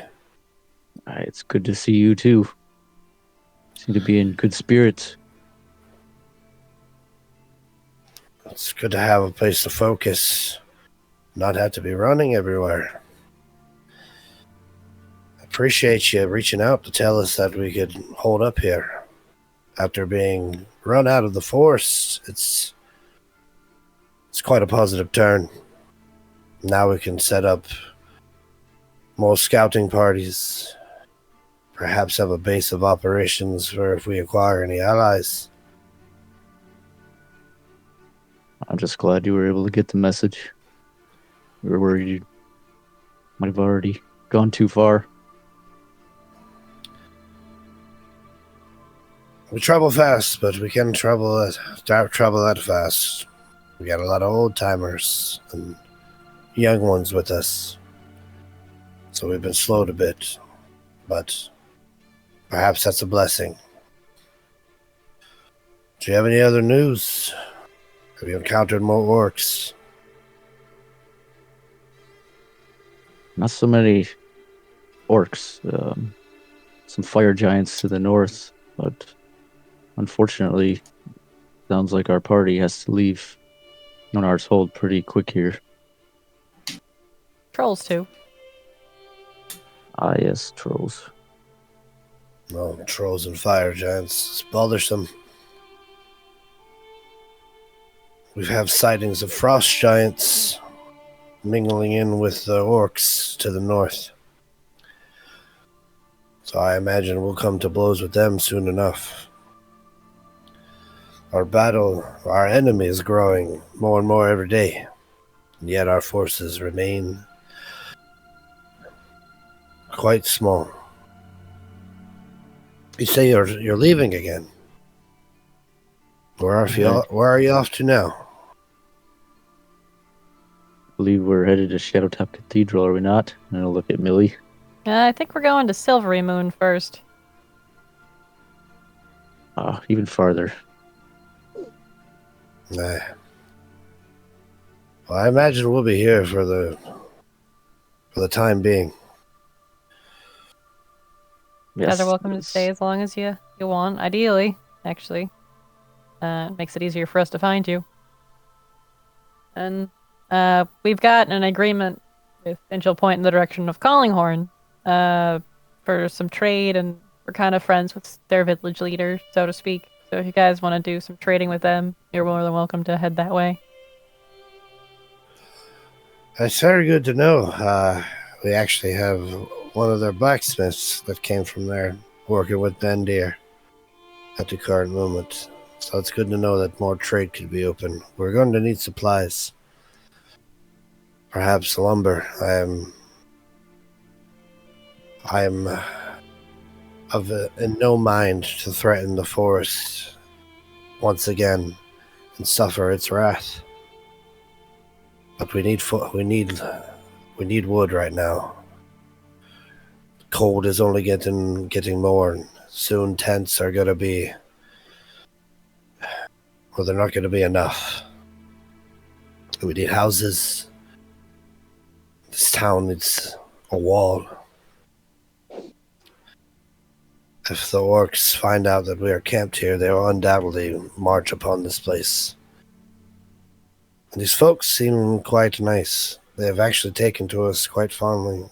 We bonded over the games with Ifran, or that he hosted, rather. It's good to hear. We're worried there might be some confrontation when you guys got here. I know it seemed these people were quite pleased to see anything other than ghosts. Apparently this place was haunted for some time before you came along. Aye. They were afraid to leave their houses at night. Well, to tell you the truth, that gives me courage. It seems that you lots bring great change wherever you come or wherever you go. Perhaps you will be the change that we need to take back our home. I can only hope that is the case. You do still plan to fight with us, brother. And she looks at you, Zerag. Of course. I'm hoping the rest of the party will be there by my side. If you're there, I'll be there. Pretty sure everybody else will. You will have the full strength of those who serve underneath me. Those who have given me the privilege of being a commander, a chieftain. Although it is a position I wish I did not have to take in this circumstance. Oh, you're doing a hell of a job.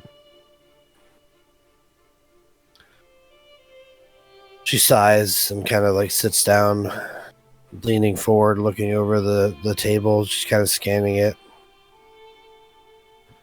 You know, I wanted to unite the Uthgard as well. We wanted to take the north for our own. Hunt as a big tribe. We all have much to offer each other. But I couldn't have never dreamed of doing it the way Ragnar has. Or at least how that witch has warped his mind to do so. I still hope there's a chance to talk sense into Ragnar, and I hope that the witch's words haven't warped his perspective so much that he only sees death for those who oppose him. But I have seen the cruelty of his hand. I feel it's too late.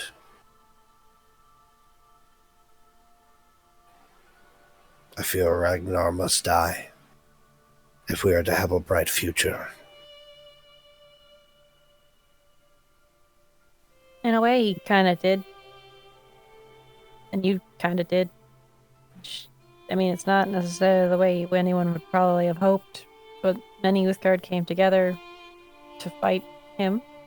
So, not good progress, but progress. I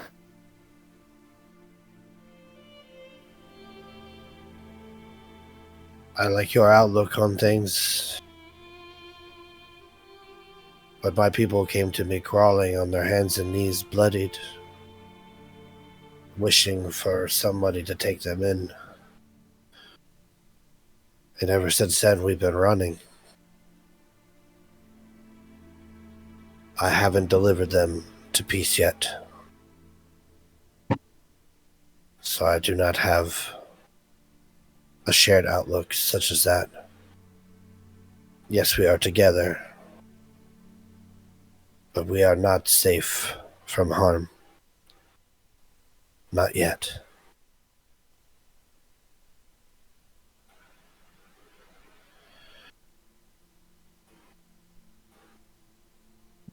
I'm afraid you're right.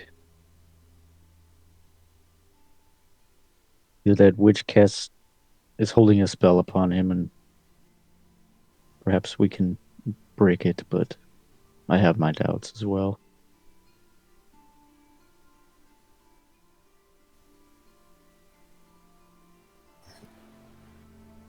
Well, don't let me water your doubts with my own. Just know that we face a fearsome foe. And go and strengthen yourself. For when the time comes, we will all need to band together. We need to show our strength.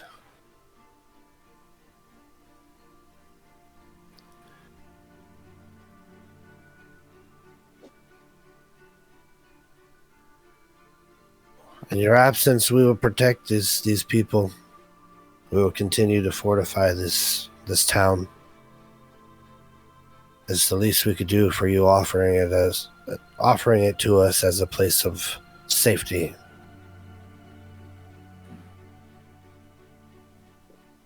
It's appreciated. I'm hoping this doesn't take too long.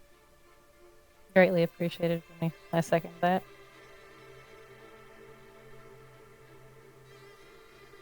We will be here awaiting your return.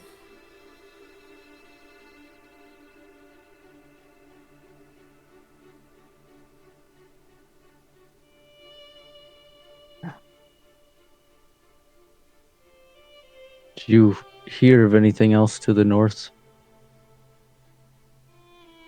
Anything we should be on the lookout for?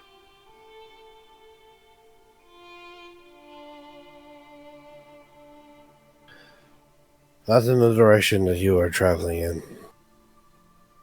It seems to be the opposite end of where we are focusing our attentions at.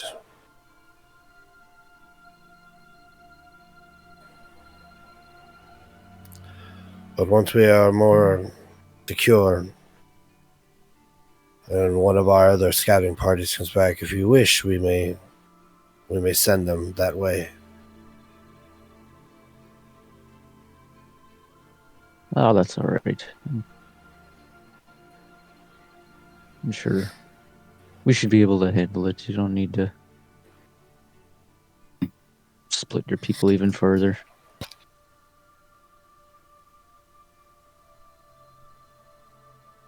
She nods.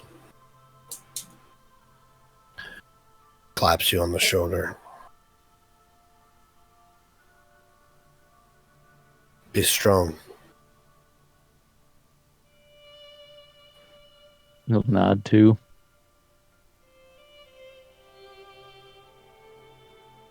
If there's nothing else, he'll probably head out.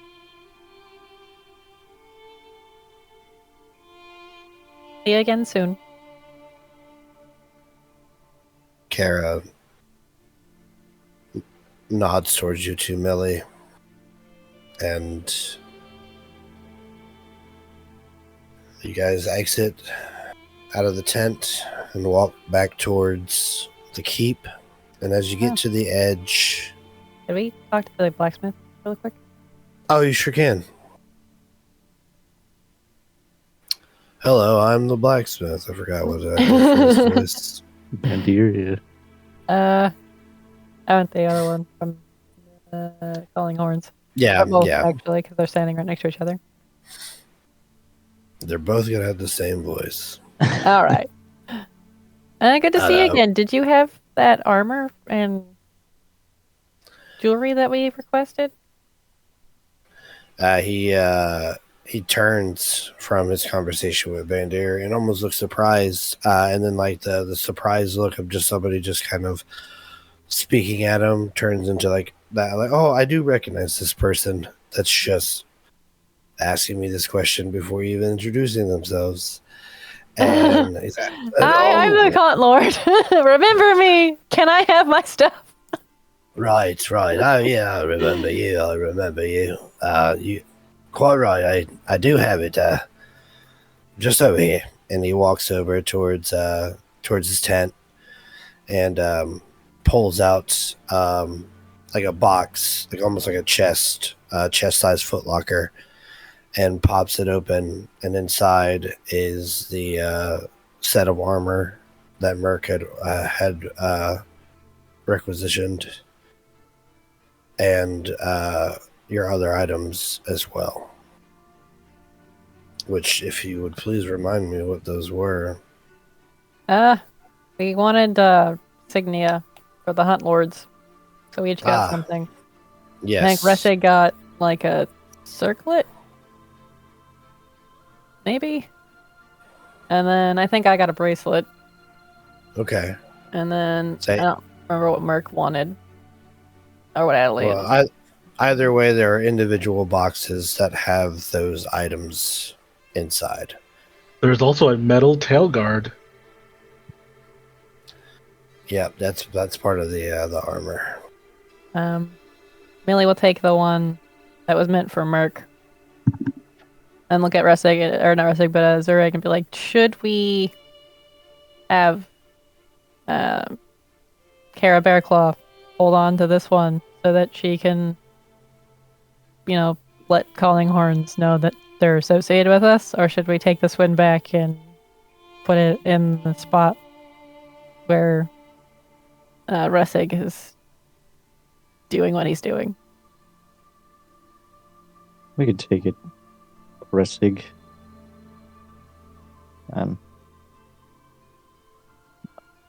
I'm sure they know they'll be associated with us. I don't Gotta double anything to check. give her. I think we already paid him.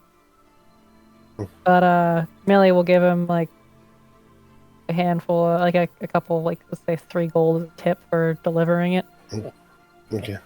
Oh, well, thank you very much. Tell your scout friend once he tries the armor to come by. I'd like to see it. I've never made a tail guard before, so I want to make sure it fits right. You bastard. Millie will kind of like look down. And then, well, he's no longer with us. But we appreciate the craftsmanship. He takes his hat off and holds it over his chest. I'm sorry for your loss.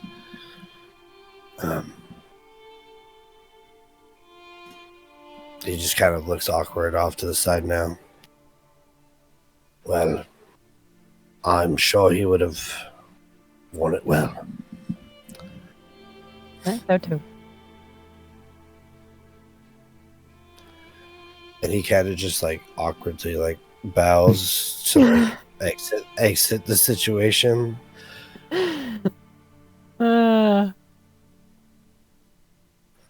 It's like that moment where like you've been going to someone's house like that you're not friends with, but you like a person that you work for or something, and you're always at the house and like, well, where's your dog? Oh, well, he passed away last week. Like, oh shit! And he's just like, well, fuck. And he just turns back with Bandir and leaves you guys and sigh and continue your walk as you get to the edge, carrying your supplies as you get to the edge of where like the camp meets blends into this to the town. Zurag, you hear the cawing of a raven up on top of the roof, and you look up and you see this raven with multiple sets of eyes just staring at you, these black inky abysses just blinking at you. Then it extends its wings and flies off into the sky and disappears out of sight. Does he recognize it? You've seen that raven before. Did Millie see it? You did see it, but to you it just looked like a regular old blackbird. It'll kind of start a conversation. Do you think, with what's going on in the keep, that if Adelaide tried to summon the bone thing, we'd have another problem like we did in Cholt?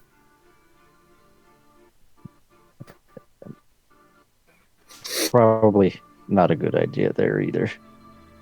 I really want to see what it is. I really want to die again. Yeah, that's a good point. Just making awkward capital conversation as we're walking back. Yeah. And eventually you all convene. Adelaide and Wynn have packed up the cart and gotten the horses hitched up. I believe Restig is actually still down in the hole. Yep. Down in the... As excuse me, as everyone kind of finishes up and gets things ready to go, Resig will come up there and kind of usher you down. Come, I made something for Merc. You have his armor? Speaking of Merc and Ninchel, point to Zarag, carrying the armor. Thank you. I forgot to grab it. I'll hold up the thing that had the Lord insignia on it that Merc wore, like, commissioned. I think it was a ring. I feel like Merc would have got like a signet ring. Just it's entitled and douchey enough for Merc. Wow. Kiss the ring. Exactly. Don't you know who I am? Exactly. It will be about leaving an impression when he slapped somebody, you know. Yep. When they're branded by Merc. To the face.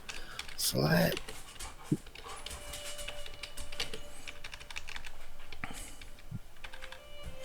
Yeah, so So you guys all convene down in the hole.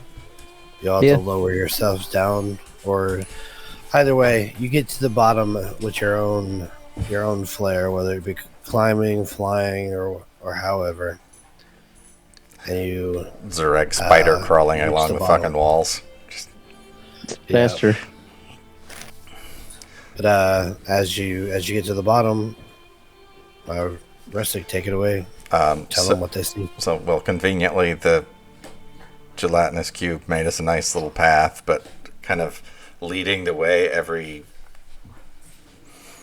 probably 100 feet, 50 or 100 feet, there's just a torch that's kind of stuck into the ground or into something, kind of leading the way. And he sort of leads on. He's got that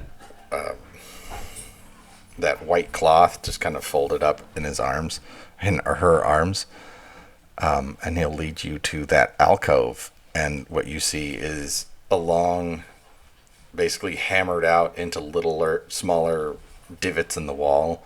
He's made little rests for candles that kind of line the wall, and you see laid out on the alcove that he created is a black cloth. Then on it is Merc's, because he would have had his weapons left behind at Ifrin's thing. He's got his previous weapon and just some other like trinkets and baubles, and he takes the ring and he sets it there, and she'll take the armor from Zurag and lays it out like as if somebody was wearing it, and then sets the weapon on the chest plate of the armor, and then just drapes it very neatly with that white cloth. She'll kind of turn around and bow her head. We lay to rest Merkys Dergak, Ashen Crusader of the Fallen Dawn. Here, close to friends and deep in the earth's embrace. He may not be here, but this is where he will rest. Brave in the face of any danger, no matter how great. Stubborn to a fault, and generous enough to give you the shirt off his back if you needed it. His shield protected us time and again from death at the hands of giants, dinosaurs, and other monstrosities and terrors of the road. We will carry your memory with us through all our journeys. And then she'll kind of pause, turn around and look at the shroud. You stupid ass. Couldn't even stick around long enough for me to say I told you so. We'll miss you, brother. May Charmelaine, the lucky ghost, watch your path. And she'll just kind of bow her head.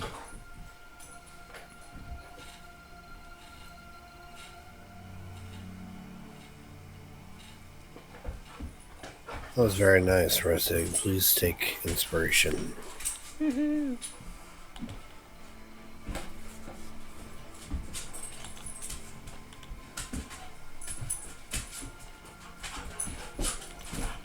We ascend back up to the hold.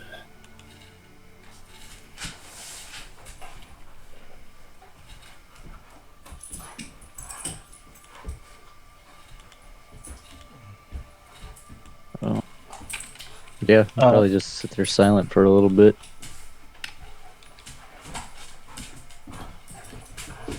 Before I head up. For old time's sake, as Wynn is walking out.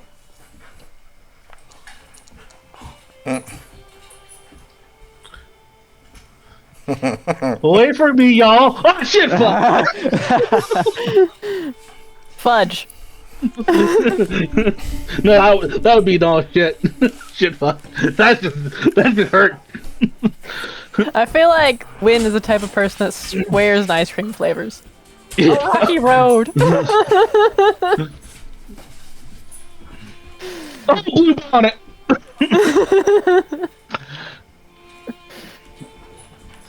Blue bonnet.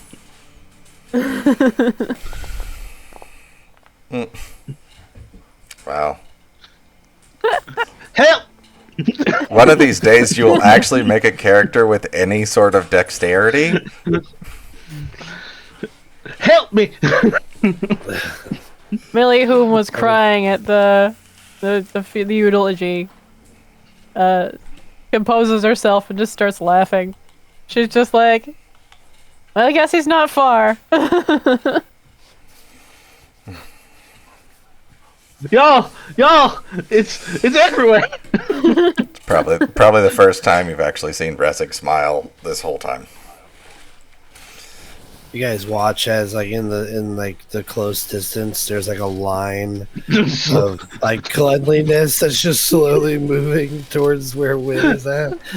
And you look around and you can see that this thing's pretty much being a Roomba. It's just like going until it butts into a wall and then going on a different trajectory. A real Goomba, if you would. Wow. But you all ascend back up to the hold. Hey, you made it. Finally. Win finally getting her feet underneath there, and you head to the cart. Win cleans up first, but then yes. Okay. They would probably go and grab some stuff out of her room. And in answer to Wynn's previous question, as far as what your parents have done, it was Charmeleon. It's a halfling god. Alright.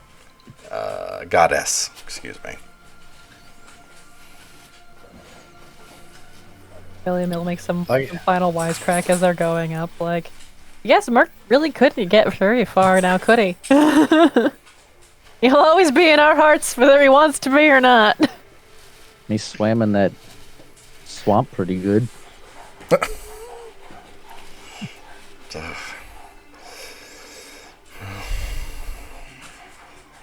So as the late afternoon at this point in time, with all this other stuff going on, creeps on, I will ask you guys once more if there's anything you would like to do before leaving Noanar's hold. Bitch slap Jeeves. No, not really. Oh. Millie will go to Jeeves and say, hey, so I know we've got some people that actually have some carpentry skills. Can you get someone to build a lift there? And then I want a plaque next to it that says, in loving memory of Marquis Jirgak, the Merc lift.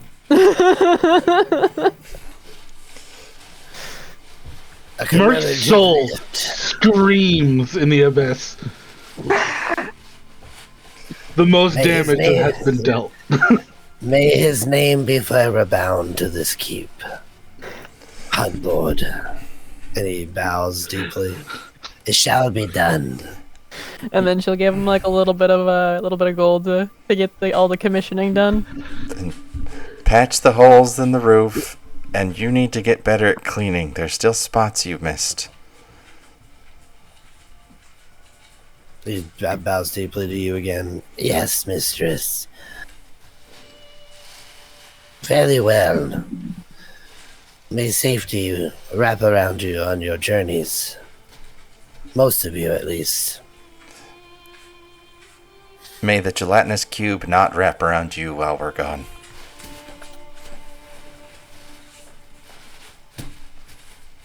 Lynn is like pauses. She's like, "Shit, I had to save this guy's soul too." She's like, Mr. Jeeves, is there any god you hold to? Maybe we can bring a priest back. Help you out. What's that? I can't hear you over the cube. It's engulfing me, he says as he disappears down the corridor. Well, we'll have to bring somebody back for him too. Fall down a well.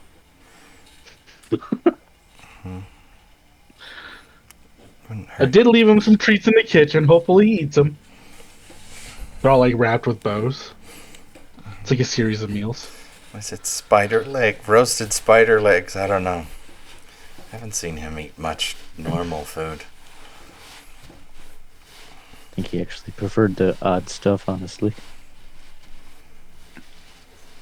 You guys did catch him reaching in a chest pocket and palming some small spiders.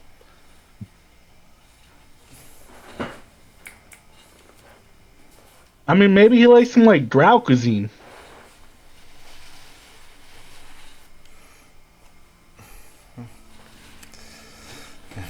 We'll never know. Okay. So we haven't described the carriage yet. So you guys would be standing before a carriage that has a side that you can push out. Wynn can give out baked goods from there. But on top of the carriage is like a spring. And on that spring is a W, but it looks like a pie crust. Good.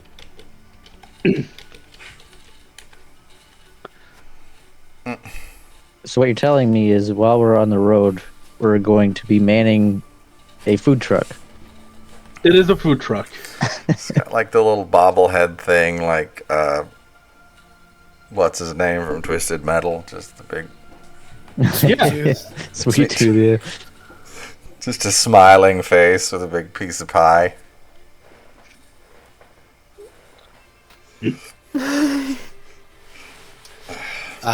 So are you guys going to use the cart, which is pulled by Wynn's 4 horses, or are you going to also ride your own horses alongside? I think Ressig would have her horse and just kind of be an outrider and scout, kind of moving around as we're traveling. Is there enough room for everybody in the cart It is actually a carriage. or carriage? Is it a halfling size carriage? That's the, Yeah. It's a mini coupe. I paid full price for it. clown So- car. You just added a few extra steps on the ladder. Yeah. Little fold out piece. There's an extra fold-out step. Wouldn't hurt to have one more person with a horse, just in case. But Ressig is definitely going to be on a horse. Edred will bring her horse on When we'll go. the outside. Also, if it's about time to start traveling, she can reach into a bag and throw something at the ground. Oh, I forgot I fucking gave you that. or allowed you to take it, rather. Thank God, it's something insignificant. Well, you do know what happens if he rolls a 6. Oink! Hello, Piglet. And he will be canon in this world. Wynn will lift up a white rat with like a little pink bow tie on its head. Or not a bow tie, but a bow. She goes, "Ah, it's you! I believe you have a name for all of these, Shadow. What's the rat?" I think the rat was Minnie. He goes, "It's you, Minnie!" And she'll gesture the rat at everybody. "Everybody, this is Minnie. Here you go, Yes. Millie." You guys see a rat wearing a polka dot dress with pink shoes. So the rat goes up to it. I will And a kill big anything bow. for you. You've never said that to Iltris. So rude. Yeah. I don't think I've ever actually gotten to see her. That's when we just hear squeaky noises. Iltris is like, "Oh, Angry. food acquired." Angry. Yeah. Yes. Stoats are hunters, and they take down much bigger animals than they are. I picture Iltris kind of being like the ferret from Kim Possible that Ron has. I forgot his fucking name. Rufus. Rufus. You He's answered the that main rat. way Make a too. rule, Matt. You Yeah. answered that way too fast. I loved that show as a kid. It's just like Loved it. There are old notebooks somewhere, I guarantee you, with Kim Possible drawings in it somewhere. bless you, I think. Yes. Whatever that noise was. Yes. Bless you, question mark. Millie, are you riding a horse or are you riding in the carriage?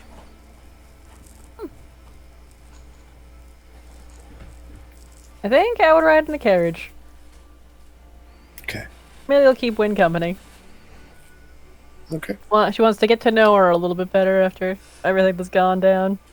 Millie in the back of her mind's like, she's seen me not cry. She knows too much. Must When- kill her. That's an interesting Wynn's way to also word survived that. this trip. As you're going through your belongings, you notice that there's a wrapped up knife with a note that says, "You know what to do." Signed, Jeeves. And then next to it adds like the addition, Mr. Jeeves. Yeah, So- it's Mr. Jeeves to you.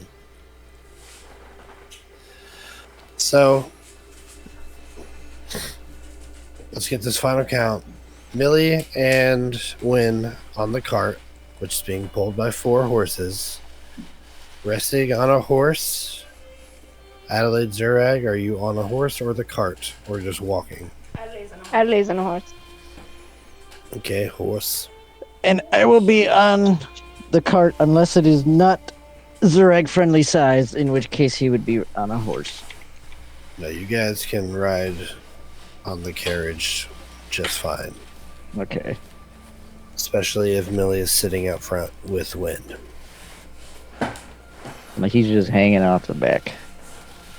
There's a 50 caliber turret on the back of it. Keldar? It's got 2,000 round magazines. It's more like twisted metal than I expected. Yeah. It shoots waffle cones. That would fucking hurt. That would Chocolate suck chip so bad. Chocolate. Shoot. Ah! Especially if they're the dipped ones, so they're a little harder. Yep. Just impaled. It's like, this by is an those adamantine dipped waffle cone. Eat it. So, if you're traveling to Silverymoon, you're leaving from Noanar's hold, you will take path up to the Evermore Way, where you will go to the northeast and travel by way of Ollison's Hold and Everland before eventually reaching Silverymoon. It is going to take you guys some time. Travel. It's like 6 days. Well, that's on foot. We would go faster on the road on a cart with horses.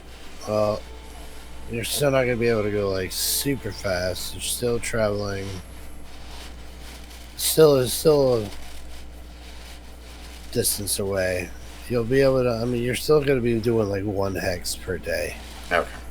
essentially.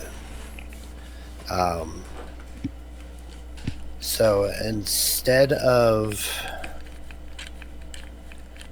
having you guys roll encounter checks for every day and stuff like that, we're going to kind of do a little bit of a time jump here. However, I want to know how you guys are spending your days traveling. What if you want to have role play moments, now's the time to do so. But traveling, camping, whatever you guys are doing along this trip, I would like to know.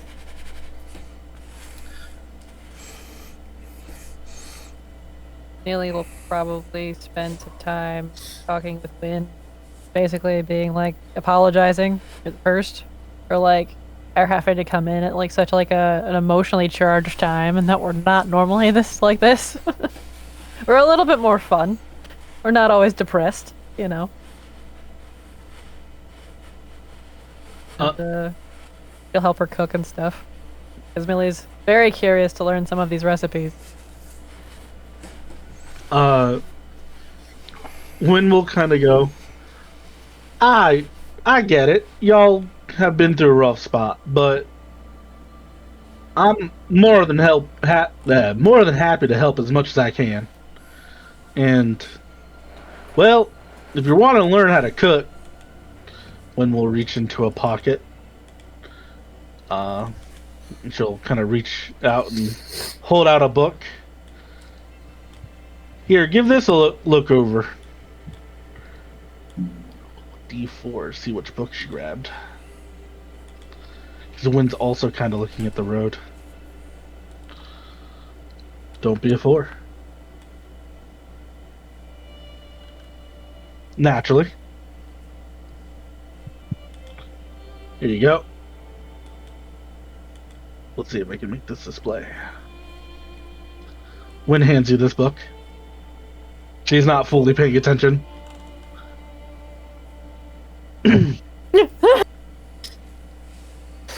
Well, Want to learn how to cook? Here's a smut novel. She's like kind of like eyes on the road, trying to make sure she's like, everything's going well. So she's just like reached into the wrong pocket. well, she'd probably have this conversation with you when you stop. But I appreciate a novel. No, it's a. She'll like blink, look at it. Don't let Zurich see that, and she just snatches the book back. Yeah, Millie, you were handed a book that has a very bright looking cover of like autumn leaves being kicked up by an orcish gentleman who is holding a human female woman with her long white hair flowing into the wind as her dress catches the wind from being lifted up by this handsome orcish man. On the front of it, in white lettering, says Tusk Glove. Here, take this one. Apparently, that one also contains poetry and historical accounts. Haley in the back of her mind just be like, I didn't know Wynn was into that kind of books.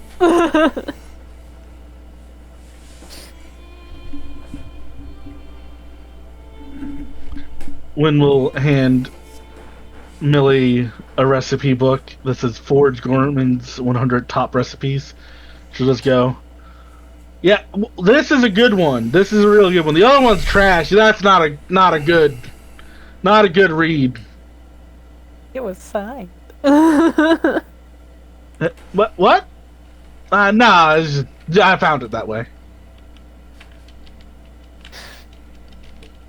It was also quite possibly like the most heavily read book you've ever seen. Just tattered neck. Yeah, it's like one of those like books when like if you touch it at all, it just immediately splits open.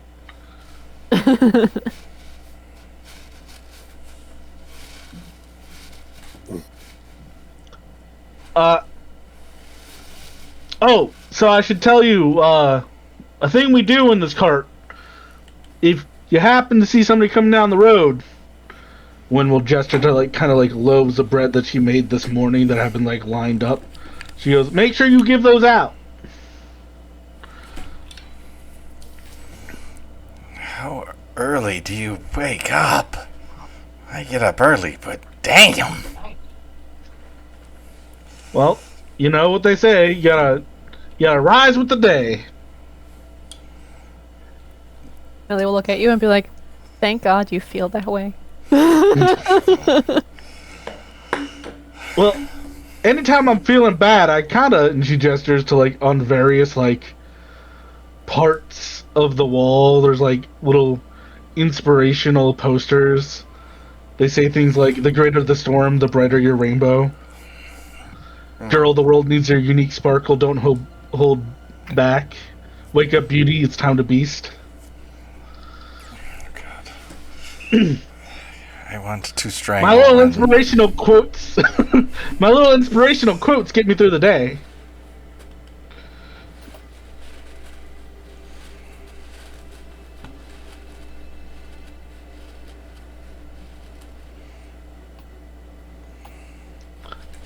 What are the This was my rest of you guys doing? You know those like circle things that you can like sew into, so like you can make them? I feel like they're all tapestries, hand sewn for all of the inspirational quote posters. It's just cross-stitched patterns all over the wall. Yeah. Yep. You were given this life because you're strong enough to live it. Ressig, probably for the first day or two, Ressig would just be all business, just on the horse, just constantly moving, constantly scouting in front, behind, if he can manage with the horse off to the sides a little ways, always kind of within sight of the cart, but staying away from it. Probably on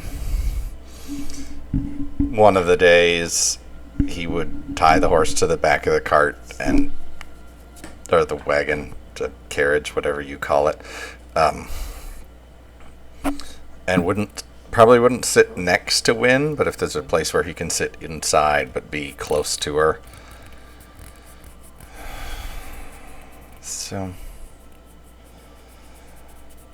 you said you were from Red Larch. Yeah, and that in near Golden Fields, kind of traveled around a bit. Small world. Vaguely remember a cart like yours many years ago.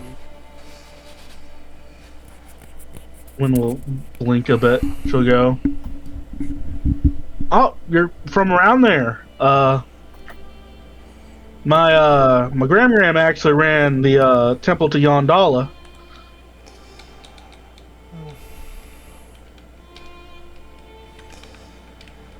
Well, I was young. Left there early.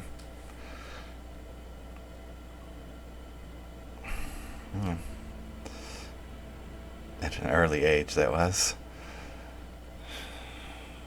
Haven't been back since, but your cake definitely brought back some thoughts of home in Red Larch. Well, you know, I actually learned that at the Swinging Sword.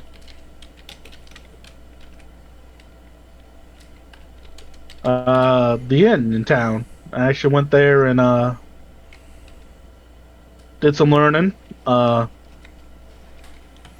I'm surprised I don't remember many elves in town. That's a story for... I guess this is a long ride. Wasn't always an elf, like I said. My soul's had a change of venue, for lack of a better word. I used to be a halfling. My parents Wynn's worked eyes in that. will widen a bit. Well, used to work in the inn. Oh, really? Yeah, the Swinging Sword's quite a famous place. I mean, there's also Black Butter Inn, but I think everybody remembers the chimneys and such. Yeah. Well, I did entire research on Red Larch, by the way. This is Chugman speaking. well. Yeah, they worked in the sword. I don't remember the other one very much. I didn't really spend much time in the town. Whenever I had the chance, I was always... I guess the term would be feral child. I didn't like being in the town around people. My sister did, but not me. Out of character. How old is Ressig? Okay. Ressig's young, right? Like 20. Like he ran away from home either just before or just after he became an adult, which is only like. No, it's like 18. Yeah, like normal human aging for adulthood, I think, yeah. I'd have to really, really dig. Yeah, he's like 23, 24. Not very old. Wynn will kind of sit there, and she seems a little bit lost in thought.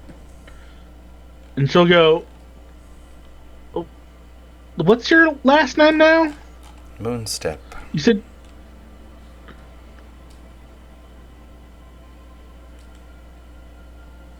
I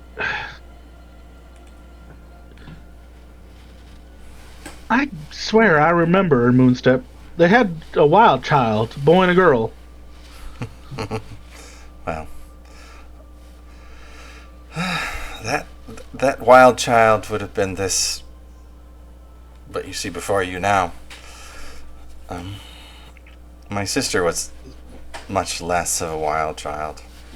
She would go out in the wilderness, but mostly she'd have a book and she'd be trying to learn what everything is. I just wanted to see how far I could go.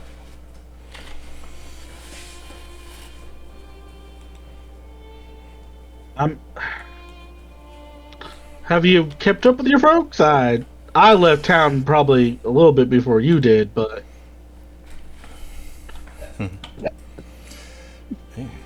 You have a way of hitting on some nerves, Miss Sweetheart. Last I heard of my parents, somebody that we ran into in our travels spent some time in a jail cell in a hill giant hole.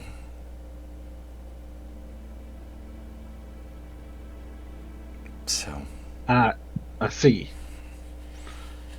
I couldn't find him there before the entire thing collapsed and was washed away by the lake that it was holding back.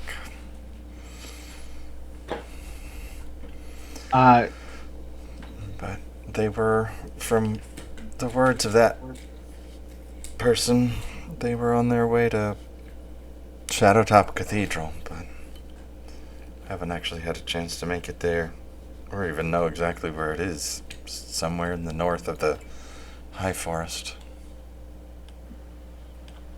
I mean, I wasn't super acquainted with your folks, but I mean, I knew them. I could try to do that one spell. I mean, not today. I'd have to rest, but If you could try. 'Cause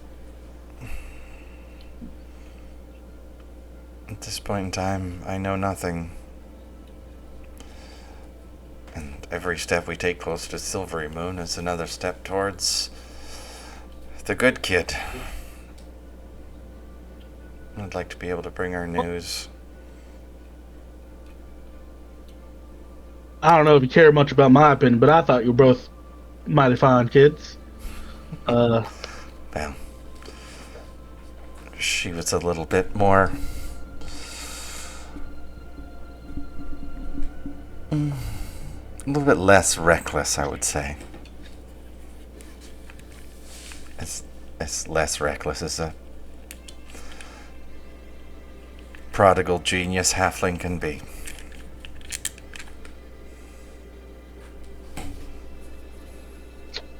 One will nod, but she seems to be a bit in thought.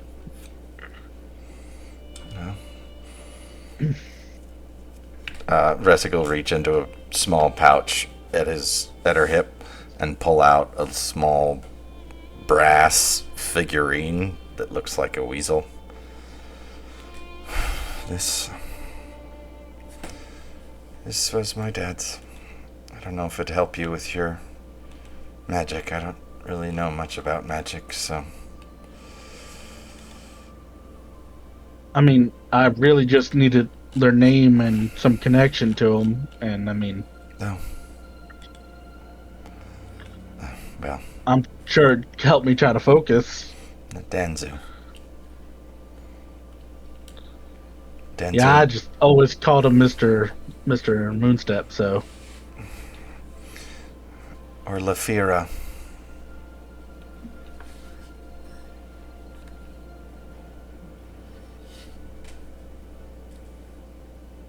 You are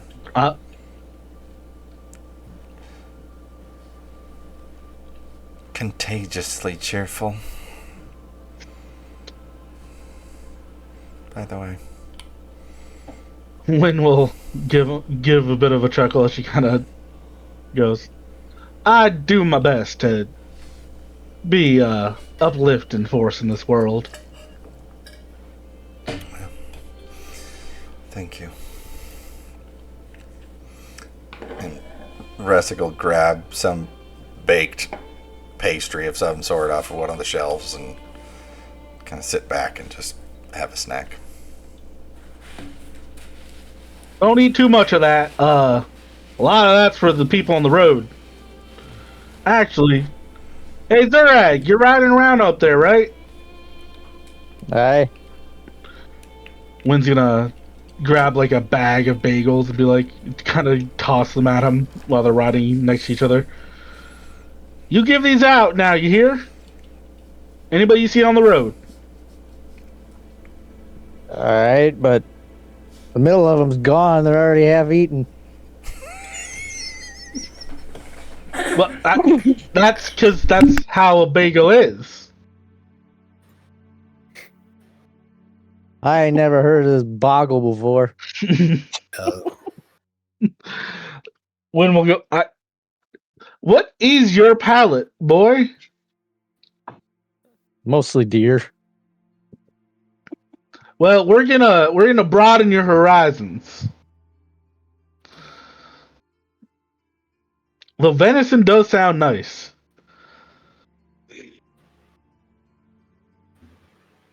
You say so. And before he has to hand him out, he'll probably eat one. It's just bread. Why cut the center out? It's just bread. It's chewy bread. It's really chewy. But I imagine they're actually like fucking destroying it. Like where a human would be like, God, my jaw hurts. Drax just like chomp.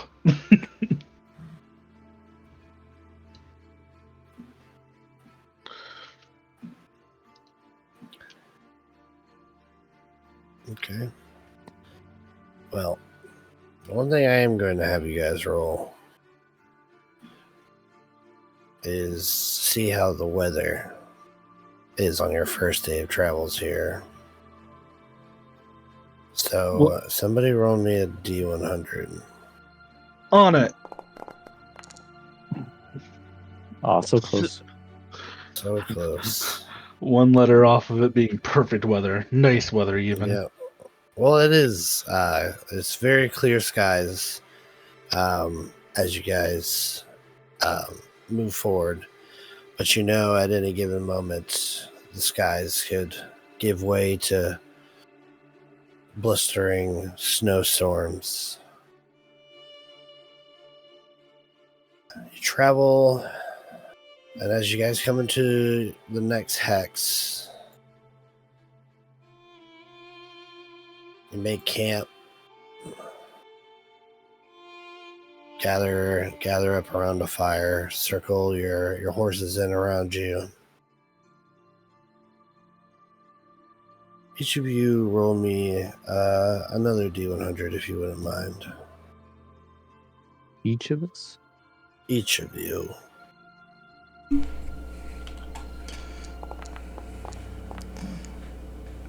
That is a 16 for Ressig.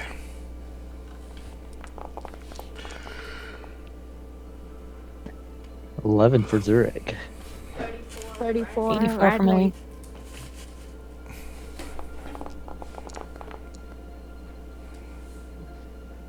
Holy crap! That is an 8 for win, even though it highlighted Merc.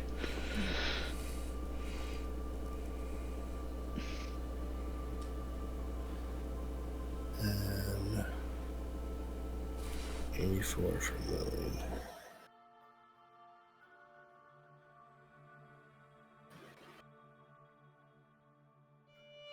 During this entire time, would it be possible for me to get in some giant lessons?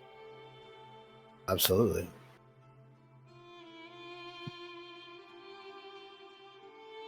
Absolutely. How many hours a day do you think you'll be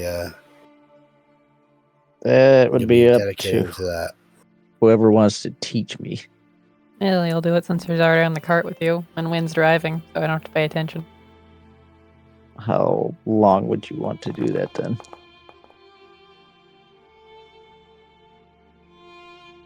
We'll break it into a couple different hours at a time. We'll have a snack and then we'll keep going because we've got Wynn. Got to keep the brain fresh.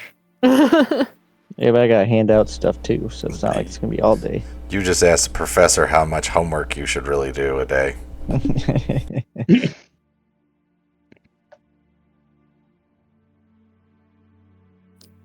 I don't know, like 4 hours, because that would be about the standard length of a class for language.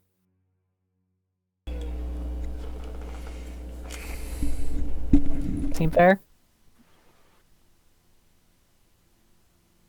Sure. I mean, I'd have no problem going on and on, but I don't know what the fair amount would be for this. 4 hours, I think, would be right, because you don't want to go over, because then there's just like you hit your absorption limit. Kind of what I was thinking. His brain is fried. Yes, that's giant. Oh. You're doing great! You just said, Yeah. please let go of me. I can't breathe. That's just in the hill giant dialect. They get a little more Yep. refined after that.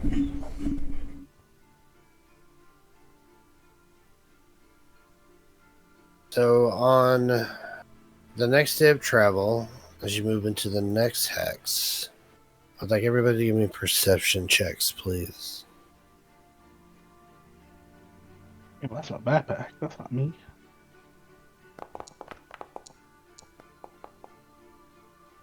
$25 for Adelaide.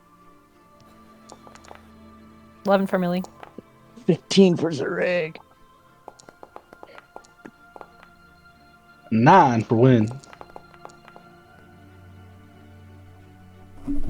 16 for Resig. As you guys continue making your way down the Evermore Way, the edges of the Evermores move perpendicular with you as you stick on their borders. You can smell at times the muckiness permeating the cold air as you guys travel, and as you are moving along, it's faint at first, but then Adelaide, you pick it up, and Restig, you recognize it, but you both hear Zora, you would recognize it as well. You both hear, or all three of you hear rather, the distinct sound of that echoing roar stretching across the Evermores. And as you guys look over towards where you last saw that floating castle, it seems to have drifted a little bit along as you guys have traveled down this road. Judging by where it currently sits in the sky, although it's very, very far away, you can tell that it's shifted where it was hovering before.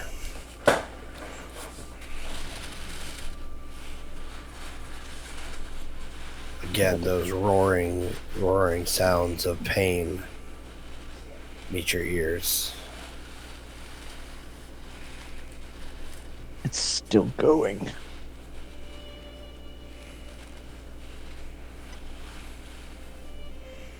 We didn't even tell them about that before, did we? Yeah, Adelaide will be like, what do you mean it's still going? I think we mentioned it. Oh no, we mentioned it to Tamlin. Mm-hmm. Well, when we were in the Evermores, that sound seemed to be coming from somewhere a long ways away. Guess maybe it's that castle in the sky.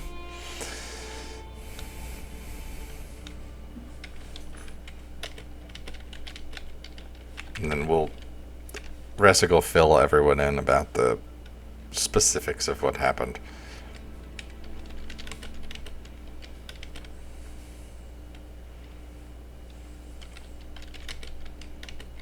So we got to deal with that next, is what I'm hearing.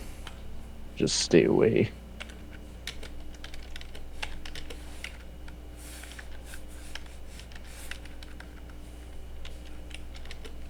Well, I mean, that can't be good, right? And there are folks who live out here. The Evermore is not so much. But there are towns that are along the sides of the Evermores. The Evermores are pretty wild out there. The thing we ran into was giants and trolls.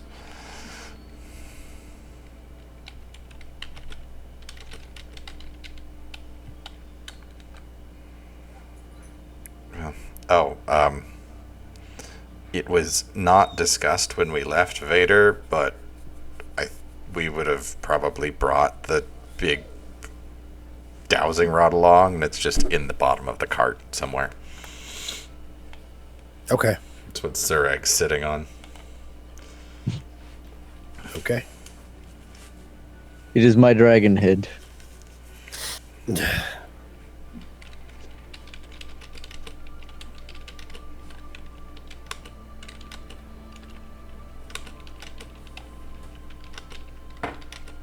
Do those who are now just currently hearing about this and hearing it for themselves have anything to say about it?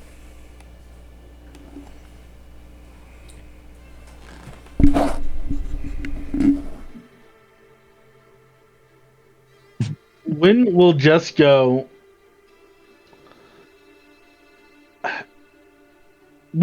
I still think once we see a priest, after we see a priest, we should.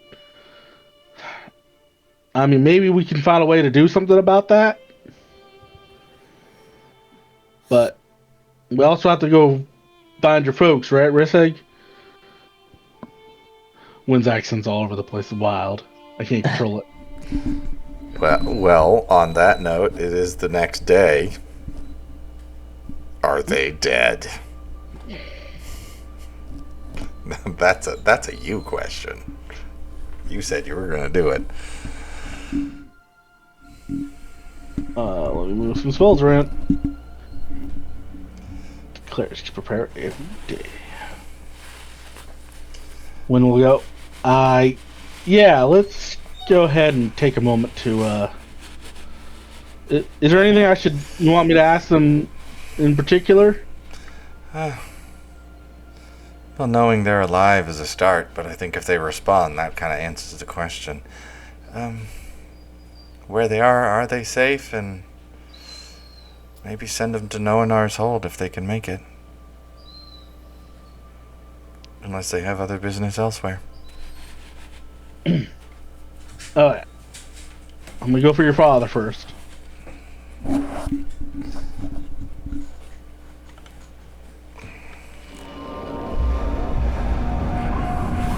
Hello, Mr. Moonstep.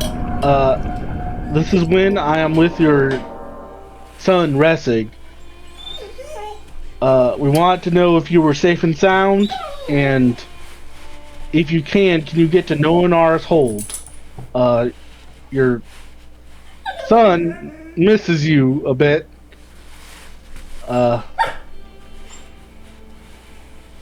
You can respond to this message.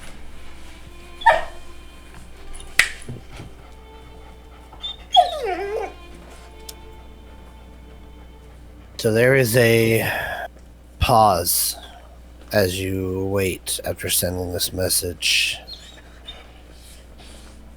And then finally, you hear a voice respond. You over with Ressig? Is he okay? Noanar's hold. Place is haunted. We are in Silverymoon right now.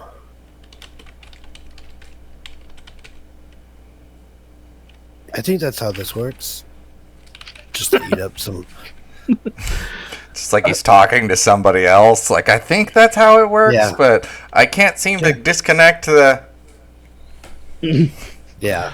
When will nod at the message, and she's gonna look over at Millie, and she'll go, "You remember what I said?" And she hands her the reins. Just keep a good hold.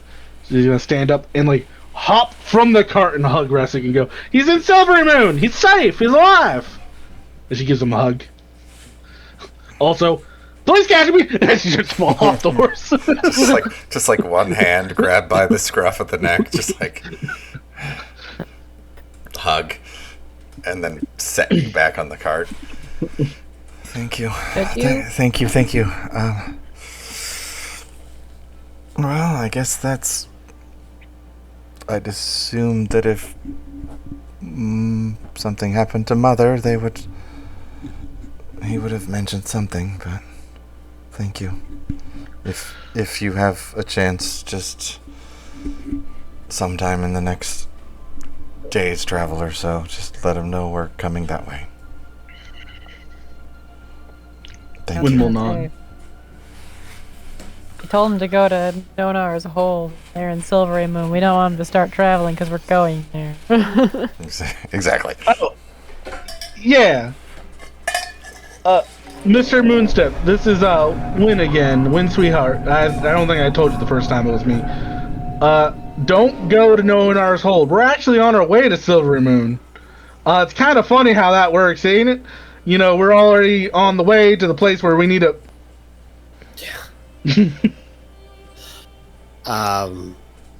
The response is more in kind. Like, if you are headed to Silverymoon, we will stay here. We're with his sister right now, me and his mother. Tell them we have quite the tale to tell. A goblin saved us. A goblin, of all people. Yeah, Win relays all that.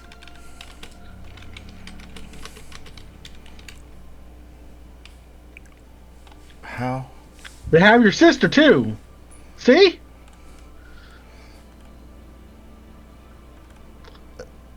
And you said they were saved by a goblin?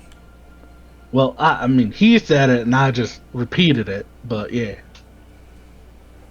It couldn't be. Well, it is a small world if that's the case. I wonder how she's doing.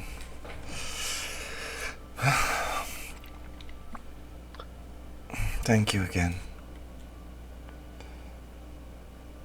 Of course, yeah. Though I do have to inform you I am technically in a roaming zone, so that's gonna cost you 5 gold.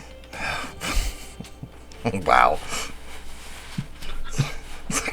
You only got so many text messages in a day before you start paying for them. Should have called after 9. It's peak hours here. And I'll let you slide on it because I think Resic mentioned he used to be a halfling, but didn't mention that it used to be a he. Oh yeah. It's okay. We'll say he included that in the story. Yeah, if not, would have said she the entire time. So that's up to you guys, because that which was might have played into some of the confusion. Entirely different outcome for that Yeah. conversation. No, he would have. She would have said that he used to be not a woman. Yeah, when I say how I played it was when visibly like several times there was like, son, and she was confused, like just never knew Resic as a boy, Yeah. except for the time she did, so she's really confused. Well, I think not to brag or anything. But I believe I get to say, told you so? Because I said, let's go to Silverymoon, and your family was in Silverymoon. We were going to go to Silverymoon anyway. I just wanted to make sure we gave Mirka at least some kind of a send-off. And I have no idea where Shadowtop Cathedral is anyway, so... That means I have to deal with my sister. She's so insufferable. Well, it'll be good to see her. not like she'll recognize you. That's true. That is true. Zerag, it might be too soon for that. I'm just saying, if he doesn't actually want to deal with any of that, he doesn't really have to now, does he? Well, I mean, look, they might have things to bond over now.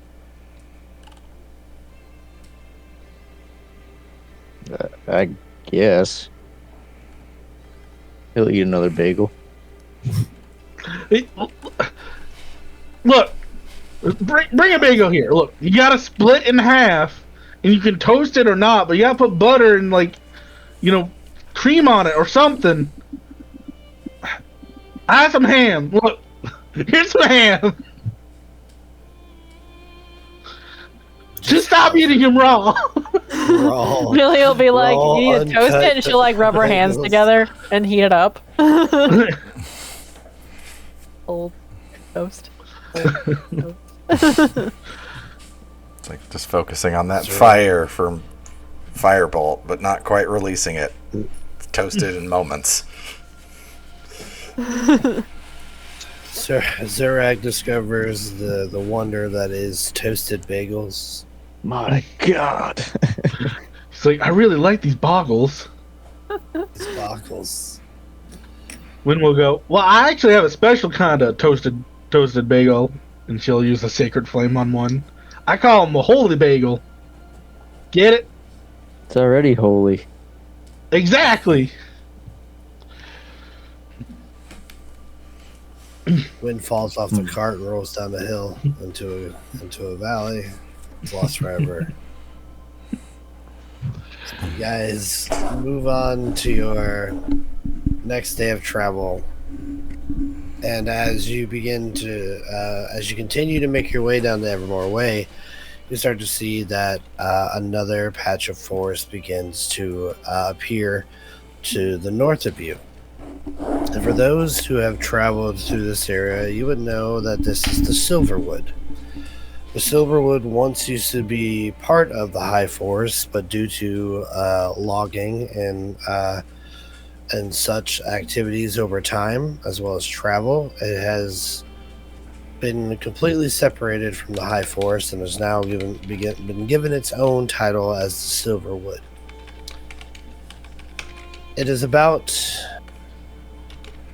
early evening when you guys finally see a structure up ahead.